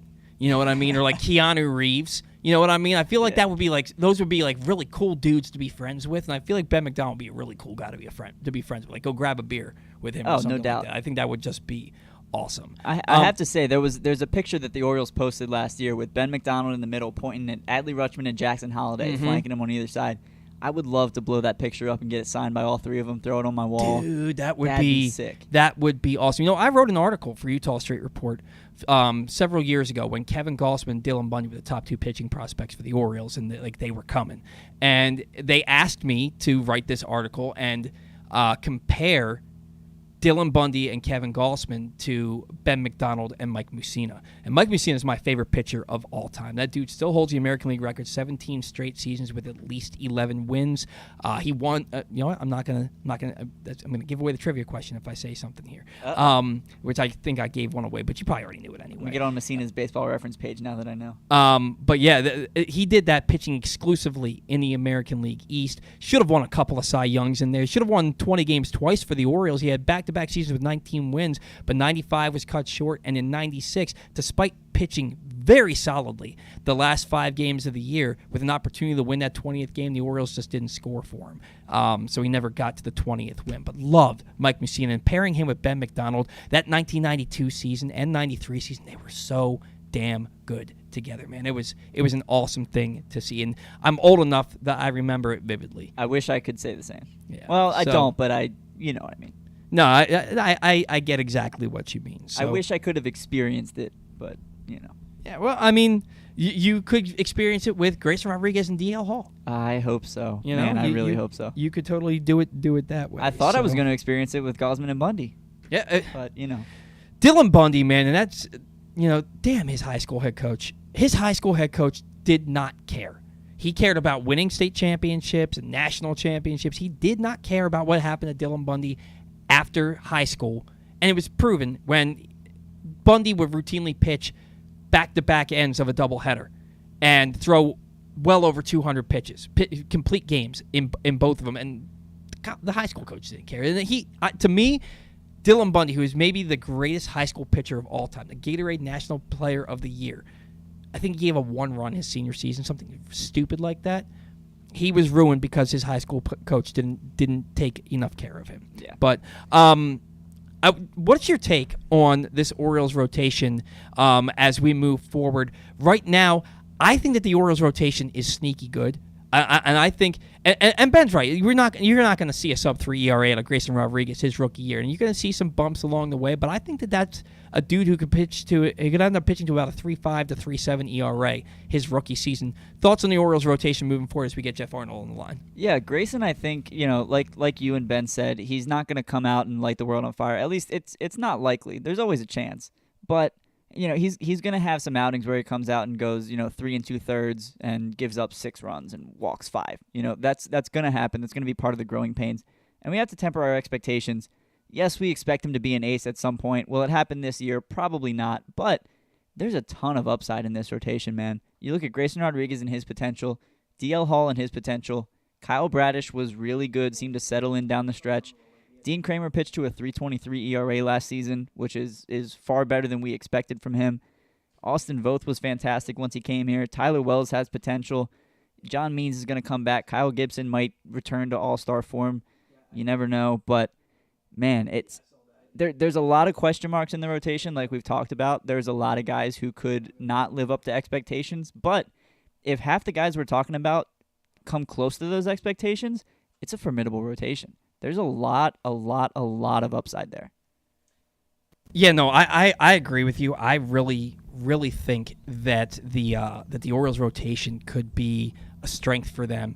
Again, a lot of these guys are unproven. They're going to have to live up to some of these expectations. Some of them are going to have to prove that last year was no fluke. And those guys that we're talking about are Kyle Bradish's last 13 starts with the 3.28 ERA and Dean Kramer. But if they do that, you add Grayson Rodriguez, Kyle Gibson, I think he's going to be a lot better. Just like Ben said, he's going to be a lot better. Yeah. I think the Orioles rotation, low-key, could be a strength for them in 2023. A lot has to go right, but it absolutely could be. And with that in mind, we've got another Orioles broadcaster. Geoff Arnold is on the line with us. And Geoff, first and foremost, good morning. Thank you for taking some time with Ryan and I today. Our normal co-host and producer, Zach, is sick, so Ryan graciously agreed to fill in last minute. First and foremost, how are the holidays for you over the past few weeks? Well, it's good to be with you guys on this Saturday. Holidays were a little interesting this year, but for the most part, it ended really well, and I'm excited that we're into the new year, and excited for the start of baseball season in about a month or so. It's pretty cool when you get the announcement of the date where pitchers and catchers report, and we're getting pretty close. So that's always exciting. Yeah, the off-season always seems to move by so quickly. You blink your eye, and it's the end of the season's done, and now you're in spring training again, and it's only about a month away, so we are certainly looking forward to that. And Ryan and I were just talking about the Orioles rotation, and we're going to lead into that, and we're going to refrain from using the L word that's been thrown around so much since about August. So we're just going to ask you this, Geoff. How has this offseason compared to your expectations for this offseason? I think when it comes to the offseason, and you heard all the stuff about liftoff, and I'm guessing that's probably the L word that yes, you sir. guys are referring to. You know what? I think you have to just take the context in which that word was used. I mean, that could have been meant more for the clubhouse as opposed to the actual off season itself. But I think you have, and we had Eve Rosenbaum on the other night, one of the Orioles assistant general managers, to kind of talk about one of the things we discussed is the expectation of how the free agent market was going to look and how it actually ended up coming into being. And it was a crazy free agent market. I mean, when you have 10, 11, 12-year deals being signed with players that are taking them into their 40s and maybe some players who are obviously very talented, but you just see those kinds of contracts that were thrown out there, and you're just like, that's a pretty big you're biting off a lot if you're given a deal like that. So I kind of wonder a little bit with the Orioles if the market transpired in a way that they weren't necessarily expecting. I think that they've got some solid pieces. I think Kyle Gibson is due for a bounce-back season. I think Adam Frazier is due for a bounce-back season, and it seemed like one of the reasons why he came on board was because he knew that the Orioles could help him with some of the things he was trying to fix. And then I think Michael Gibbons has been one of the best relief pitchers the Orioles have had in the last 10 years. So, So when you think about it, you have gotten better. You haven't made a super splash and a big flashy signing.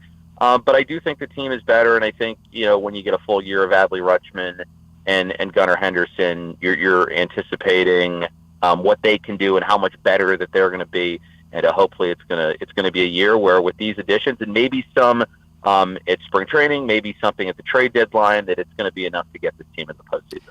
Yeah, and I've used this phrase about a dozen times over the last couple of weeks, Jeff, but this offseason, like you said, nothing splashy, but when you put everything together, it's a whole is greater than the sum of the parts situation for the Orioles. And I agree, the Orioles are a better team now than they were at the end of the 2022 season, and they could be getting even better. Now, you began your career broadcasting in the minor leagues, and you, rightfully so, worked your way up to the Orioles, to the big stage with the Orioles. And the Orioles once again have been named the #1 farm system in baseball. Grayson Rodriguez and Gunnar Henderson, they're expected to be on the club from day one. DL Hall could be either in the rotation or the bullpen. And then you have Jordan Westberg, the Orioles minor league home run leader, and Connor Norby, and 2021 number 5 overall pick Colton Cowser knocking on the door. Not to mention Joey Ortiz, who was just added to the 40-man roster over the past couple of months. With that in mind, is it safe to say that we all took liftoff to be better, greater than what it was going to be, because this year is still a huge year of evaluation? I mean, to be honest with you, like, liftoff is just a term, it's just a phrase. GMs and different baseball executives say stuff like that all the time.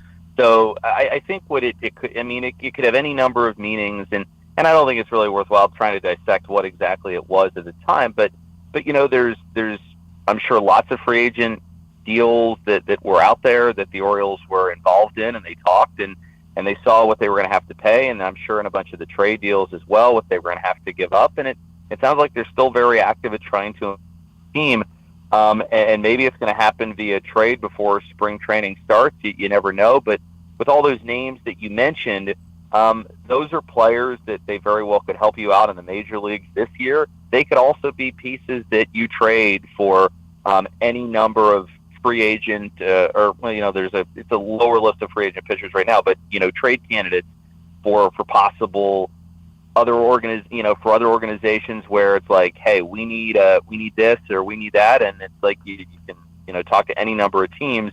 So you have the farm system to be able to make those kinds of trades, assuming that you're like, I think this is the right move to make, and that's when you have the #1 farm system. That's great, but you also have to be like, all right, who is going to be there to help us right now, and who are we comfortable enough in dealing to get this in return? And it's not as easy to do that when you have such a great farm system. I'm sure pretty lofty projections for some of the players that you just mentioned and many more. Well, yeah, and one of those guys he made his big league debut in 2022 is DL Hall. And look, I've been beating a dead horse here. I think that DL Hall should be 100% counted on to be a starter, whether he starts in Norfolk, whether he starts at the big league level. But even Ben, when we just had him on, thinks that he should start the year in the bullpen. Now, he thinks that he should eventually be moved back to the rotation, but I just think that he's so young. He has now a full off season with Darren Holmes and Chris Holt and the Orioles trainers that he didn't have last year. What are your thoughts on DL Hall? Do you agree that he should be in the bullpen, or is he a guy that you think, hey, send him down to AAA, let him get a dozen starts under his belt, prove that he belongs here, and then let's ride? I mean, to be honest with you, I think he's a relief pitcher right now for me. I think he could be a multi-inning reliever. I think he could still be a starting pitcher, too. The one number that you have to look at throughout his entire career, which has hurt him, is the walks. And in the major leagues, it's especially difficult to deal with that, especially when you're facing very disciplined offenses in the American League East. Now, I do think that if you were to put him in the bullpen, that there's any number of roles that he could fit into. Like at the start of the year, you have him stretched out coming into spring training to pitch multiple innings, and then he begins the year, and then maybe he pitches a couple of innings as your starters are still getting into the flow of the season. It might be a spot where he's your kind of fireman, where you bring him in a tough spot and he's there to get you a couple outs, because we also can't forget how he closed out that game at Yankee Stadium at the very end of the year and how impressive he looked there. So to me, the best moments for DL Hall for me have been as a relief pitcher. He's only made one major league start. But I think that as it stands right now, with all the things you could do with him as a relief pitcher and his upside there, that's where I would probably place him. But at the same time, he's got a starter's arsenal, and if he can figure out the command piece, then maybe starting pitching is something that he's going to do this year or maybe down the road. And you mentioned the need to be able to throw strikes, especially in the American League East, when these offenses are so disciplined at the plate. And that's kind of where the Orioles offensively fall short to these other ball clubs, is that they're not disciplined at the plate. I mean, their team on base percentage last year was .305, and it was .297 against left-handed pitching. Austin Hayes and Ryan Mountcastle fell off a cliff after June last year, and the Orioles' only major offensive acquisition was Adam Frazier. But do you think that bringing in Adam Frazier is actually a bigger move than it seems on the surface? Because if you slot him into the two-hole, now you're going to have guys like Gunnar Henderson and Adley Rutschman hitting in the middle of your order instead of it being lower OBP guys like Anthony Santander, Ryan Mountcastle, and Austin Hayes. Yeah, it could be a situation where he slots in the two-hole. It might be a spot where you put him at the very bottom of your lineup to help, set the table. And I think you're hoping that over the course of the off season, you're going to see some guys get back to maybe the form that they showed earlier on. I mean, if you look at the Orioles offense from a year ago, Austin Hayes, Cedric Mullins, Ryan Mountcastle, they were all roughly league average players. And I think you feel like with Mullins, you weren't going to have a 30-30 season again. That was just completely unrealistic to expect that. But he still had a solid year. Austin Hayes might have dealt with some injuries, but he found a way to stay in the lineups. I think that might have had something to do with his not as strong second half. And then Ryan Mountcastle, we all know just how bad a luck he had, and how many of those balls he would hit onto the warning track and they would be caught, or he'd think he'd have a home run and it would hit off the top of the wall. He just couldn't buy some luck. So I feel like that's bound to turn in this upcoming year. And he got better at first base too. You can't fail to you don't want to forget that either. But sure. I feel like if you get better seasons from those players, and then Frazier knows what's wrong with his swing and he can find a way to fix it, that hopefully he can maybe not necessarily return to the first half form of 2 years ago when he was an all-star, but at least get back into a good spot, and you can move them all around the diamond. So I think that's going to help you out. And then the players that you mentioned, the guys like the Colton Cowsers and the Jordan Westbergs and some of these other guys, big reason why they were drafted was because of their ability to get on base. And I think that as you start to see those guys come up, with Adley Rutschman added to that mix as well for a full year, you're going to have better on-base players on your team, and that's going to make a difference in trying to score more runs. Well, yeah, absolutely. And I like that you mentioned the Ryan Mountcastle potential bounce back, because his offensive peripherals were so much better, that his expected on-base percentage, expected batting average, all those things, they were so much higher than what his actual numbers were. And that brings me to something else that you mentioned, and that's the wall in left field. And a lot of people were up in arms about it. They thought it made the stadium uglier, and they thought that it was going to really impact the offense. It certainly helped the pitching staff last year. But when you look at it after a year of having that huge wall now in left field, is it a good thing or a bad thing? Because it did take a lot of offense away from guys like Ryan Mountcastle and Trey Mancini. It did, but you're trying to compete with some of these teams that are going to score a lot of runs and a lot of offenses that are right-handed heavy, especially in the AL East. So you have to weigh that against the run-scoring piece on your side of it. I mean, before, pop-ups would become home runs in July, and you didn't want to see that continue, especially when you have a bunch of young pitchers who are trying to get their footing in the major leagues. And, they're prone to, dealing with some confidence issues and things like that. So I think moving the wall back and adding Adley Rutschman to the mix were big keys for the Orioles at home last year.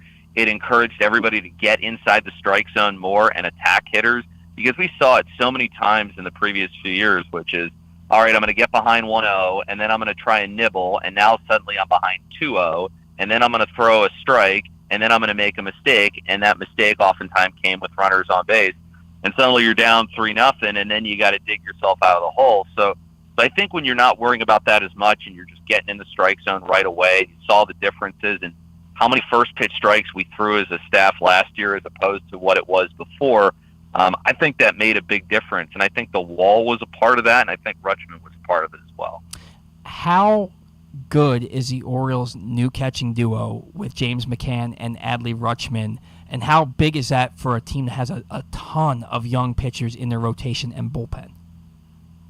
Well, consider last year what Robinson Chirinos did, and I mean, you can look at the framing numbers, and you can look at some of the the other numbers in the offensive piece, which, he admitted, like, it was probably the toughest offensive year he had ever had. Mm-hmm. But what he did bring, and what it sounds like McCann is going to bring, is really good leadership. I mean, I think you'd be pretty hard-pressed to find a better backup catcher in the major leagues than James McCann. So he brings leadership. He'll help out Adley Rutschman. Maybe he can play first base some for you too. And offensively, like last year, as you brought up peripherals a moment ago, the peripherals on McCann were a lot better than the actual numbers were. And remember, Citi Field's a tough place to hit. So my hope is that he'll be able to bounce back there. But just like it was with Chirinos, I think the biggest thing you're looking for is, how does he help out a pitching staff? How does he provide leadership? What can he do to continue to help Adley in his development? And when you take into account those couple of things, I think you got a winner in James McCann. Yeah, I love – and we're sitting here, Geoff, all offseason debating who the Orioles' backup catcher is going to be, and we've kind of resigned ourselves to the fact that it's going to be a guy who's got great defensive skills and the bat will be sorely lacking. And then they go out and surprise everybody and trade for James McCann, and now they have maybe the best catching duo in all of baseball. It was another brilliant move by Mike Elias, and I think that we're in store for an exciting season from our two catchers for sure. Now, the Orioles provide a lot of excitement last year. The excitement going into this year is palpable. We're all ready to see this rebuild come to fruition. Mike Elias said the goal this year is to make the playoffs. As the roster currently stands, do you think that this team has a shot at the playoffs? I mean, I think that they do. And I feel like there is always the chance that the Orioles will get into the start of the year, they will see where they are, and if they have a need that is glaring or they need to do something to make their roster better and they need to make trades at the trade deadline, look at your farm system. You have the best farm system in baseball. You have the ability to do that. And sometimes maybe that's the time to do it because you realize, what do we need? How close are we realistically? And that can be the avenue to make your team better. So I think they have the opportunity to do it. I think the bullpen is great. I think the Michael Gibbons ad is an underrated ad, and I'm glad that they did that because they have a pitcher now that they can throw 3 days in a row. Gibbons was really solid when you put him in the 7th, 8th innings before he ended up getting traded to Colorado a few years ago. So that's a good ad. McCann, I think, is a good ad. I think Gibson's going to have a better year. He was pitching at Citizens Bank Park. It's not an easy place to pitch. He was an all-star just 2 years ago, so he'll bring a lot of the same things that Jordan Lyles did. And then you're expecting to have Grayson Rodriguez back and healthy and ready to go, and hopefully a member of your rotation. So when you factor all those other things in, with the chance that you could add another pitcher before the regular season starts or before spring training starts, and then what you might get from some of these younger players that could come up, and also what you could use some of your farm system to help you get other pieces down the road. I think the Orioles have as good of a chance as anybody. And on top of that, let's face it, the schedule is going to be a lot easier this year when you're cutting into those division games, and you're going to have to face teams like the Dodgers and the Cardinals and teams like that. But you're also going to see more clubs. And I don't want to pick on anybody, but you're going to see more teams like the Pirates. And games like that are not going to do anything to hurt your chances at hopefully getting into the playoffs. No, you are absolutely correct, and but I do remember a Pirates series last year where the Orioles took the first 2 games and they couldn't find a way to win that third game, and that kind of started them in the wrong direction towards making a playoff run there at the end of the season. But you rather play the Pirates than not, so I'm with you on that one. Before we let you go, Geoff, NFL playoffs start today. Are you a Ravens fan, or is there another team that has your heart for this weekend? Well, I don't know if I'm going to get any grief for this. If so, you're more than welcome to pile on. I am a Ravens fan. I'm not going to lie. I'm a little bit concerned because of who they're playing, but I'm also an Eagles fan because that's where I'm from. So I'm rooting for my Eagles, but also rooting for my Ravens, and I'm hopeful that the Bengals are going to make some mistakes today, and it's going to lead to some Orioles defensive success, and then maybe the offense can do just enough to figure it out against Cincinnati. They got to run the ball and control the clock and play staunch defense. That's the only recipe for a chance at a victory today. And I will tell you, Geoff, that even though I'm not an Eagles fan, my co-best men and my stepdad are all from Philadelphia, so I do have a rooting interest for those teams, even though they're not my main team. So I'm not going to pile on for you. If you had said the Steelers or the Bengals, I would have come at you. Because Ben, I don't like the Steelers. I don't like the Steelers. I don't like the Bengals, but I really don't like the Steelers. That I can tell you for a fact. But no, definitely Ravens fan. I've watched all the games. I've seen how they've played, and I'm keeping my fingers crossed for them in their wild card game, and hopefully they can figure something out. It's not going to be easy, but you never know when you get to the playoffs. I let Ben McDonald slide because he said that he's kind of a Bengals guy because of Joe Burrow, and they're playing the Bengals tomorrow night. And I had to bite my tongue, because he's Ben McDonald, but it was oh man, it was tough. It was tough. Geoff, thank you so much, man. Always a pleasure to talk. Always a pleasure when our paths cross. We will certainly talk to you a few more times as we get closer to the season and into the season. Have a great weekend. All right. Thanks, Geoff. Thanks, guys. We'll talk to you soon. All right. Take care. All right. That was Geoff Arnold joining us on the Bat Around. Jeff's another one of those good guys, and he follows our podcast Twitter account. Yeah, he's I text Geoff in the middle of the season last year because the MLB radio, the MLB radio feed, it comes from Major League Baseball, like through 98 Rock. For every team that has it comes from MLB, and you would turn on the game, and they would be repeating things, right? Yeah. Geoff and Melanie would say something, and then you'd hear something, and then what they just said would be repeated. Yeah. And I texted Geoff about it, and I was like, hey, man, I just want to let you know that you guys are still dealing with that repeat issue. And he got right back to me. He's like, thank you for letting me know. We were assured that it was fixed. And he's like, this is a problem that we've had. It's not on our end. We've checked everything. It's coming from Major League Baseball. So, and Geoff also, I didn't want to bring it up. I already sent him my condolences, but Geoff had a tough loss over the holiday season. He lost his dog very unexpected. Oh, yeah, very I saw that. Unexpectedly. And didn't want to bring it up on the air, but with him.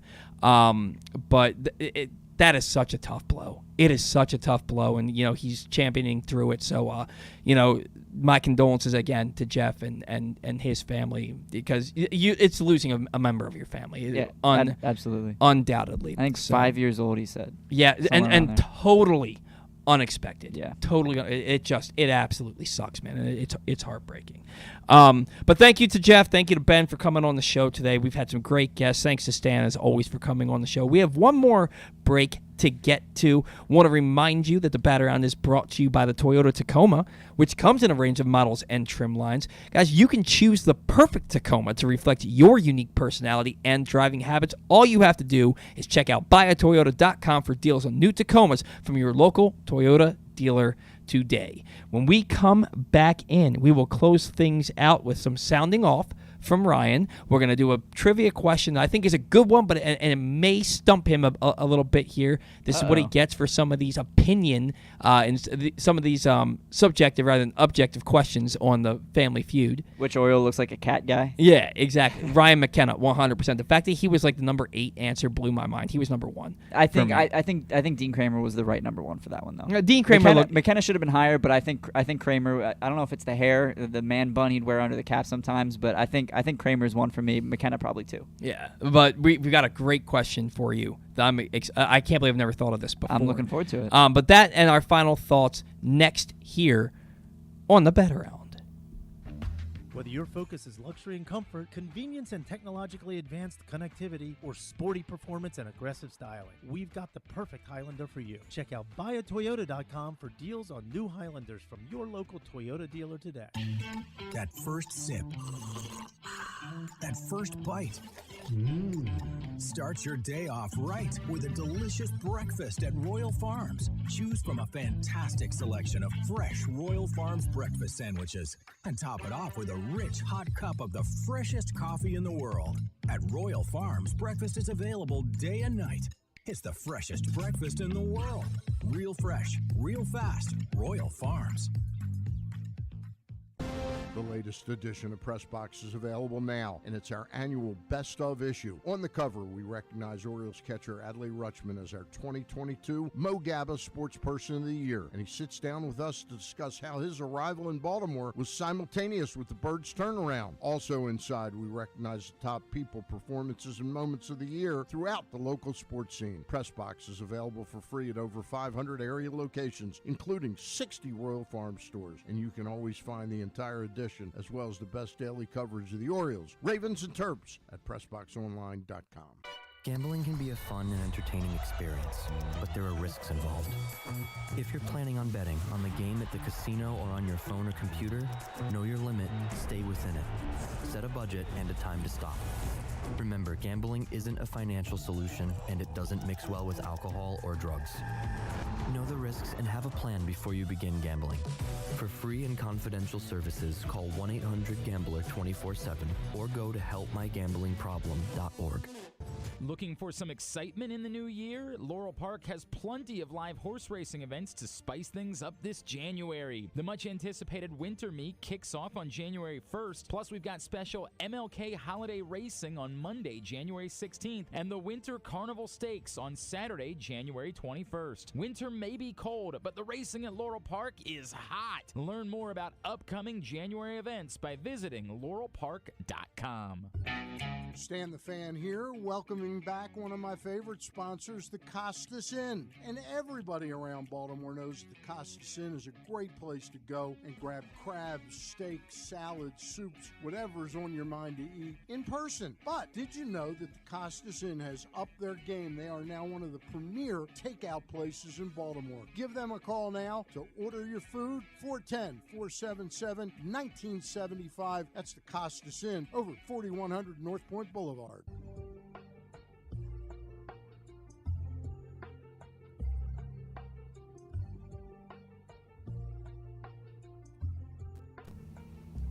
All right, everybody. Welcome back to the Bet Around. Been a big show. Been a hell of a fun show, man. Love talking to Ben. Love talking to Geoff. And Stan was animated today. And so it's been a great time here on the Bet Around on this Saturday, January the 14th, the beginning of Wild Card Weekend. Can't wait to watch football, man. I cannot wait to watch football. But I also can't wait for sounding off with Ryan Blake. Sounding off today is brought to you by Glenn Clark Radio.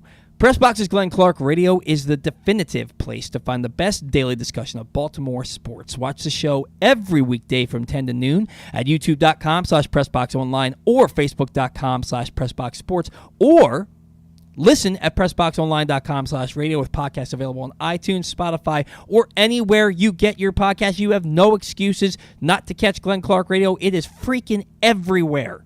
And you never know who might pop up on GCR.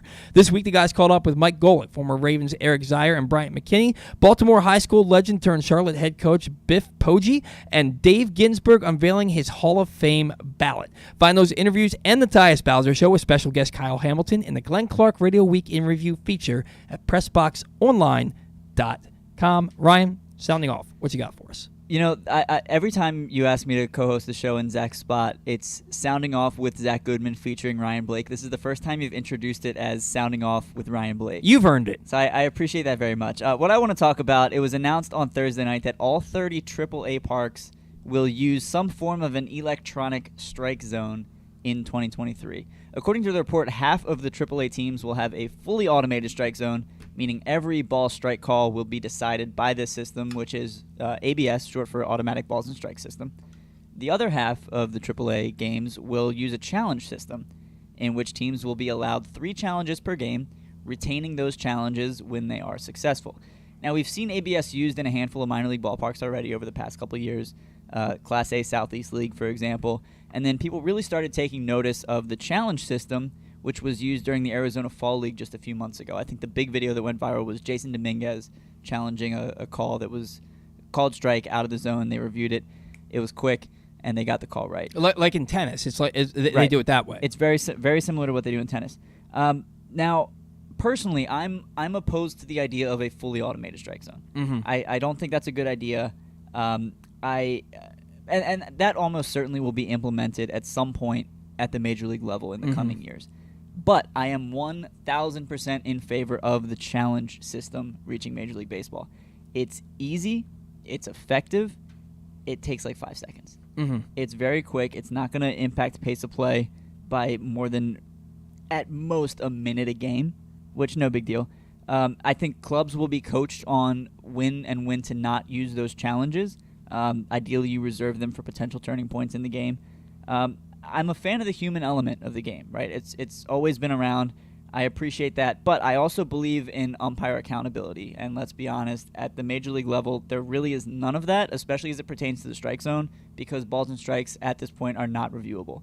And blown calls in big moments are deflating, they're frustrating, and they're flat out unfair. Mm-hmm. And I think the balls and strikes challenge system should help in that regard, and I hope that the data collected at the AAA level this season confirms that, because I would love, I can't help, when I was writing this, I almost included it, but I'm envisioning a scenario where Adley's up in the bottom of the 8th with the bases loaded, and we're down by a run, and there's a pitch, he takes a front door cutter that's just off the plate, and the umpire rings him up, and he goes, nope, take a look at that. 5 seconds later, they say, all right, you're right, it was a ball, and then he hits a bases clearing double into the gap to give the Orioles the lead. And then you bring in Bautista and win the game. You actually just described almost to a T one of my favorite moments from this season with Adley Rutschman. He had a bad game against Tampa Bay in the first in I think it was game 2 of this series. He went 0 for 4 with like two strikeouts. He left 7 guys on base, and he's up with the bases loaded in a 1-run game in the bottom of the 8th inning, and he gets ahead in the count 2-0, and he takes a 94-mile-an-hour fastball right down the heart of the plate. Should have been sitting dead red on that pitch, and he just takes it. He ends up striking out on a 3-2 count on a pitch that he took that was below the strike zone. It was a ball, but it was called a strike. Yeah. And everybody's like, that was ball 4. And it's like, yeah, it was ball 4, but he's the guy that didn't swing at a 94-mile-an-hour center cut fastball on 2-0. Yeah, you know what I mean. Probably want to try to get a hold of that one. So then, in the next game of the series, he has the day off, but he comes up in the 7th inning as a pinch hitter, with the Orioles trailing. It's 2-0 again. He's got a guy on base. I think the Orioles were down by a run. He gets that same 2-0 fastball, and he deposits it into the right field seats, and the Orioles take the lead. They end up winning the ball game. And that, to me, just showed how mature of a baseball player Adley Rutschman is, because I guarantee he went back to that video from the night before and saw that he took a 94-mile-an-hour center cut fastball right down the middle and had an opportunity and blew it. And he's like, I'm not letting that happen again, because he sat on that fastball like somebody told him it was coming a week in advance. Yeah. It was awesome, and just he's the real deal moment for me. So, that it was almost exactly what you described. Adley Rutschman up with the bases loaded on a 3-2 count in the bottom of the 9th inning or whatever, a 2-2 count in the bottom of the 8th inning, down 1. What if the automated strike zone comes to the baseball and it's all robot umps, and then they prove that Angel Hernandez is actually the greatest umpire of all time, and all the pitches that he's called strikes that looked like balls were actually strikes because a part of the baseball did touch the strike zone. He's proven to be like the greatest. That's never going to happen. I think we have enough data on Angel Hernandez that we can avoid that one. Yeah, that whole thing is said very tongue in cheek on my part. But I know. What I will say is I don't think I want automated strike zones in big league baseball. But the idea of the challenge system intrigues me, where there's always an automated strike zone in place, but you still have the human element. Like, and I think the umpire is still calling them unless it's a big spot and it's an egregious call, and the batter can signal I want that challenged, and then 5 seconds later they say you're right or you're wrong. And it's just like the NFL, where if you win each of your first 2, you get a third one, and then every called third strike from the 7th inning on becomes automatic. It becomes automatically reviewed. And to me, like you said, it's fast. It's an exciting video. They didn't even show, I think in that video, I don't think they even showed where the ball was on the replay. But you saw the reaction. It was indeed a strike, and he walked back to the dugout. He couldn't dispute it. And it happened so fast. Like, I think it makes the game better, in my opinion. You leave the human element in, but then you also make sure that you're getting big calls and big situations correct. I great sounding off segment, man. I am full bore with that for sure. Now, again, challenge system, review system, but not robot umps from beginning to end. That's exactly where I am on it. Exactly. All right, time for some trivia here. We are Bring it on. We are through all of our sponsors for the show today. So trivia is brought to you by me, Paul Valley. Thanks for tuning in. There have been 11 pitchers, Ryan, since 1976 to pitch for the Orioles, and listen carefully here. So 11 pitchers since 1976 who have pitched for the Orioles who had at least one 20-win season in their career, but not with Baltimore. Oh, dude. Can you name them? No. Here's a hint for you. All but 2 have been since 1990. There's a lot of names on here that I think you could get. When I looked at this last night, I thought he can probably get 7. Okay, so pitchers who won 20 games not on the Orioles. Who pitched for the Orioles but won 20 games in a season but not with won them. 20 games elsewhere. And I'm going to give you 5 misses. Okay. Well, because it's a big number. 11's a big number. And there's some on here that I really don't think you're going to get. Okay. Well, we were talking about Messina earlier, so now I'm convinced. To be honest with you, I don't know if Messina ever won 20 games as a Yankee, but because of our conversation earlier, I feel like he did. I think Messina has to be one. Mike Mussina went 20-9 with the New York Yankees in 2008. Not just that, it was his final season, and he won his 20th game in his final start. He is the only pitcher in Major League history to have his first 20-win season come in his final season. Wow. So Mike Mussina. I should have known that.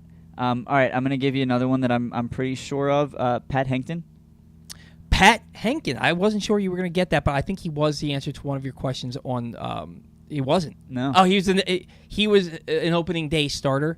Maybe he was. He wasn't on the board. But he wasn't on the board. Right. And I remember I was sitting at work and I was watching. But Pat Hankton is another one. He went 20-10 with Toronto in 1996. Let me grab this real quick so that I can erase the ones that you've gotten. Okay. Already. I'm going to throw out another guess. This one I'm less sure of than I was with Pat Hankton.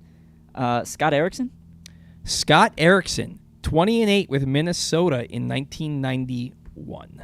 So far you're 3 for 3. You still have 5 strikes left. Okay. And I need to get 7 of them, you said? I believe, in my heart of hearts, I believe that you can get 7. But I'd like to see if you can get all 11. Oh, I don't think there's any way. I'm not convinced I'll get 7. I'm trying to remember if Jake Arrieta won 20 games as a Cub. I feel like he did, so I'm going to go with Jake Arrieta. Jake Arrieta, 22-6 with the Cubs in 2015. He won the NL Cy Young that year. Okay, 4 for 4. Yes, sir. Off to a tremendous start. Thank you. There's a couple on here that to me are obvious, but I don't know if you'd think of them because it's certainly not recency bias. I'm gonna feel like an idiot if he didn't. But didn't David Wells? Wasn't he an Oriole at one point? I'm gonna say David Wells. David Wells was an Oriole at one point, but he never won 20 games. Okay. That is one miss. Okay. Let's see. I think when he was, and if you look back, we all thought he was really, really good in New York, and I think he had a stint in Boston as well. Yeah, I think so. Toronto. Was it Toronto? Did he pitch for all three? I think he pitched for Toronto. You know what? Let's look him up real quick because I'm gonna keep thinking while you do that. When you look back on David Wells' career, you think that he threw that perfect game and he had some big starts for the Yankees. He was considered one of the best pitchers in baseball, but he was pitching in the steroid era, and he had a lot of years where he won a lot of games, but his ERA was like 4-something.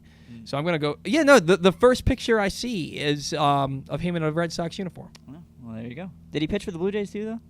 I feel like I have a baseball card of him on the Jays. He began his career in Toronto, and then he went to Detroit before he went to Baltimore, and then he went back to Toronto. Oh, what was his career high in wins in a season? No, you were correct. 20? You were correct. He won 20 games in the year 2000.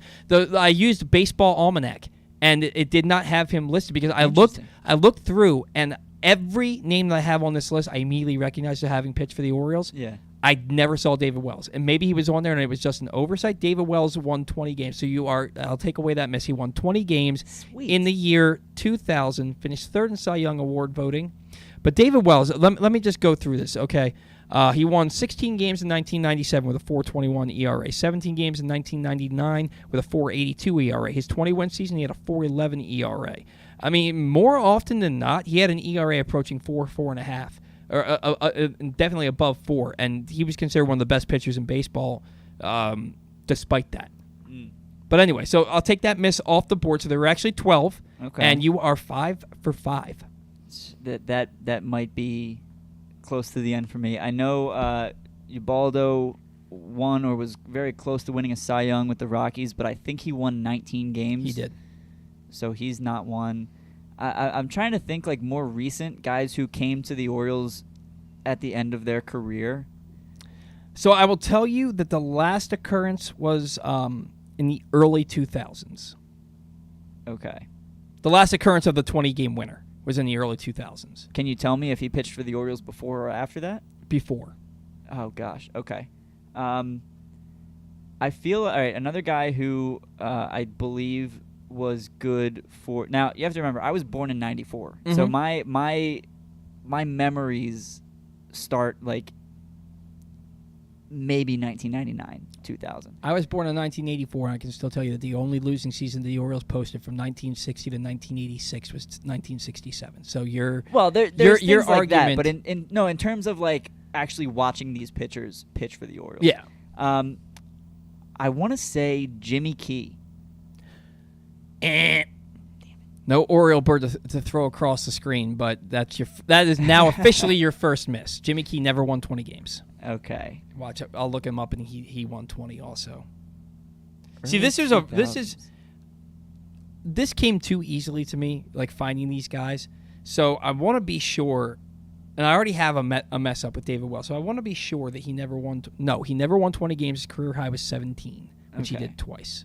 No, I'm sorry. His career high was 18, which he did once. All right, so close. So it's a good guess. Then. It's a good guess, but not a right guess. Okay. So you have 5 guesses, 5 correct, 1 wrong. Oh man. Still ahead in the count, 3-1, buddy. Still ahead in the count, but man, I'm trying to think of like late '90s, early 2000s pitchers. Like a name that came to mind was Chris Benson. This isn't a guess, but Chris Benson, I know had a couple good years with the Pirates. Came here, didn't do much, but he never would have won 20 games. He had some good years with the Pirates, but never a 20-win year with the Pirates. Never quite there. Man, all right. So now and keep in mind that this is since 1976, and 2 of them are prior to 1990. Right. Okay. Now, are these pitchers who it's like I would 1,000% know that they pitch for the Orioles, or were they like short stints? One you might not guess. They've all pitched for the Orioles since you were born. And one of them, if you don't get it, shame on you. They've all pitched for the Orioles. No, I'm sorry. I'm sorry. The two that were prior to 1990 have not pitched for the Orioles since you were born, but the other 1, 2, 3, 4, 5, the other 5 have. Shoot. Okay. And one of them, shame on me. No. The one guy, the shame on you guy has not pitched for the Orioles since you were born, but shame on you if you don't get him. Okay. Hold on. You got to give me a second here. I'm trying to think of I'm running through names, but I'm not sure where they pitched elsewhere where they would have been that good. Wow, Chris Benson only ever had one good year. Every year except for one, his ERA was well above 4. Wow. And that good year, he was 3.85. That was in 2003 or something like that. So I guess he never came close. All right, I'm going to throw out another guess. Is one of them Rick Sutcliffe? Did he ever win 20 with the Cubs? No, I'm going to be so pissed off because I think he did. I think he did. This is making me look bad. Beating you at your own game. Just a little bit. Yeah, damn it. He won 20 games in 1984. I'm telling you he wasn't listed. So there are 13. Stop guessing guys. At least. Stop guessing the guys that I glossed over. So there are 13 at least, and you have 6 of them. You have 5 of them. 5? Because your last official guess was Jimmy Key. Right, I got that wrong. I thought I started with 5. You started with 5. I just got. Oh, you just got Rick Sutcliffe. So you got 6. Yeah. Man, that's embarrassing. Oh man. It is 12:33, so I got to give you 10 seconds for each one. Yeah, we can wrap up soon. Gosh, who? And you can also tell me now my head's stuck on shame on me. All right, give me. I'm gonna take an X on this one. Give me one correct answer that might get the ball rolling in my head for another 1 or 2, if you can. Kevin Brown went 21-11 with Texas in 1992. The same Kevin Brown that broadcast Orioles games? No, but everybody makes that joke. I know. Oh, Kevin. So Brown. you have 2 misses and 1 given to you. So you can't get more than 12 right. Right, I'm not going to come close to 12. And you can also say, hey, you know what? I give up. I got nothing. Yeah, I'd like to make one more guess. Sure. But I don't know who that guess is going to be yet. God, shame on me if I don't get this one. Was he an Oriole for most of his career? No. Small stint, but was really good elsewhere. Really good. Is he a Hall of Famer? Oh, Kurt Schilling. Kurt Schilling. Yeah. Kurt Schilling went 22-6 with Arizona in 2001, 23-5 with Arizona in 2002, and 21-6 with Boston in 2004. So you have now gotten 7. Was that the shame on you answer? That was because he was part of your trivia question. Yeah, just the other night. Yeah. Oh, man. Okay. And he's Kurt freaking Schilling. Yeah. Like, he was, those 3 or 4 years, he was dominant. Yeah. Okay, so now I'm thinking along the lines of Hall of Famers who played for the Orioles, but did not go into the Hall as Orioles. So none of these guys are Hall of Famers. Okay. None of these guys are Mike Flanagan once won 23 games in a season, but it was with the Orioles, and he's not a Hall of Famer. No. Neither is Pat Dobson. I was thinking Flanagan, but I don't remember him being that good with Toronto. He never won. He only won 20-plus games once, and it was with the Orioles with the year that he won the Cy Young, which I think was like 78 or something like that. Yeah. One of these guys was really old. Pitched when he was really old. Jamie Moyer. That was too easy. Jamie Moyer. He went 20-6 with Seattle in 2001 and 21-7 in 2003 when he was about 47 years old. Now, he pitched through 2013 when he was 50 years old. Yeah. The other guy looked really old. He's a former Cy Young Award winner, but he was terrible with the Orioles and never pitched again after his 1 season in Baltimore. He looked really old? I remember seeing him and being like, this guy's like 52 years old. And I remember thinking that, and as an adult now, I looked him up last night and I'm like, did he look really old, or did he just look really old to a 13, 14-year-old kid? No, Right. he still looks like he was in his 50s pitching with the Orioles, but he was only 36. Shoot, I'm not sure. You have to tell me that. His one. kid's a pitcher. His kid's a pitcher.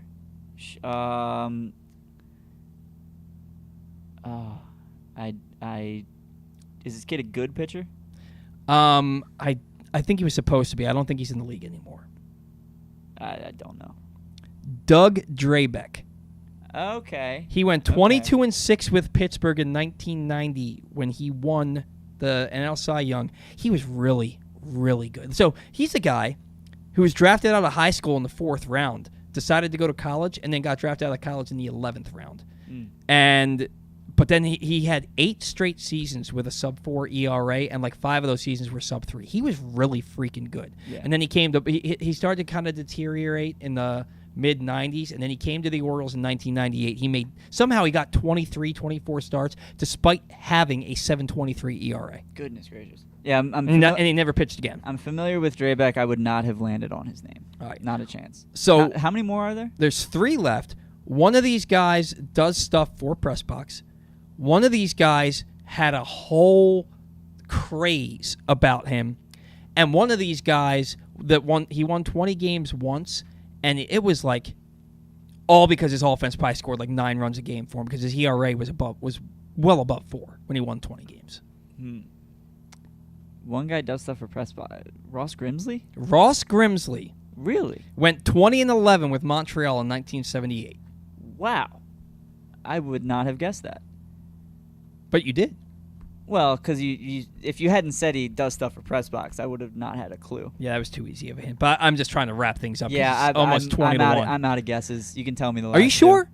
I think so. What were the hints? One had a mania named after him. A mania? Mm-hmm. In the 80s. He was a craze. I think he won Rookie of the Year and Cy Young in the same year. Oh no.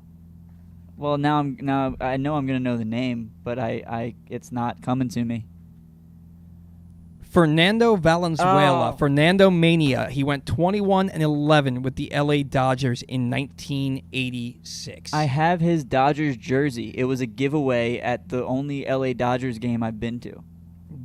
That is shameful. Goodness gracious. Yeah, in 1981, he won Cy Young and Rookie of the Year when he went he went 13-7 with a 2.48 ERA and 11 complete games with 8 shutouts. Led the league in games started, complete games, shutouts, and innings pitched at 192. Remember, 81 was when they had the strike in the middle of the season. Right. So they had 2 halves of the season. Yeah.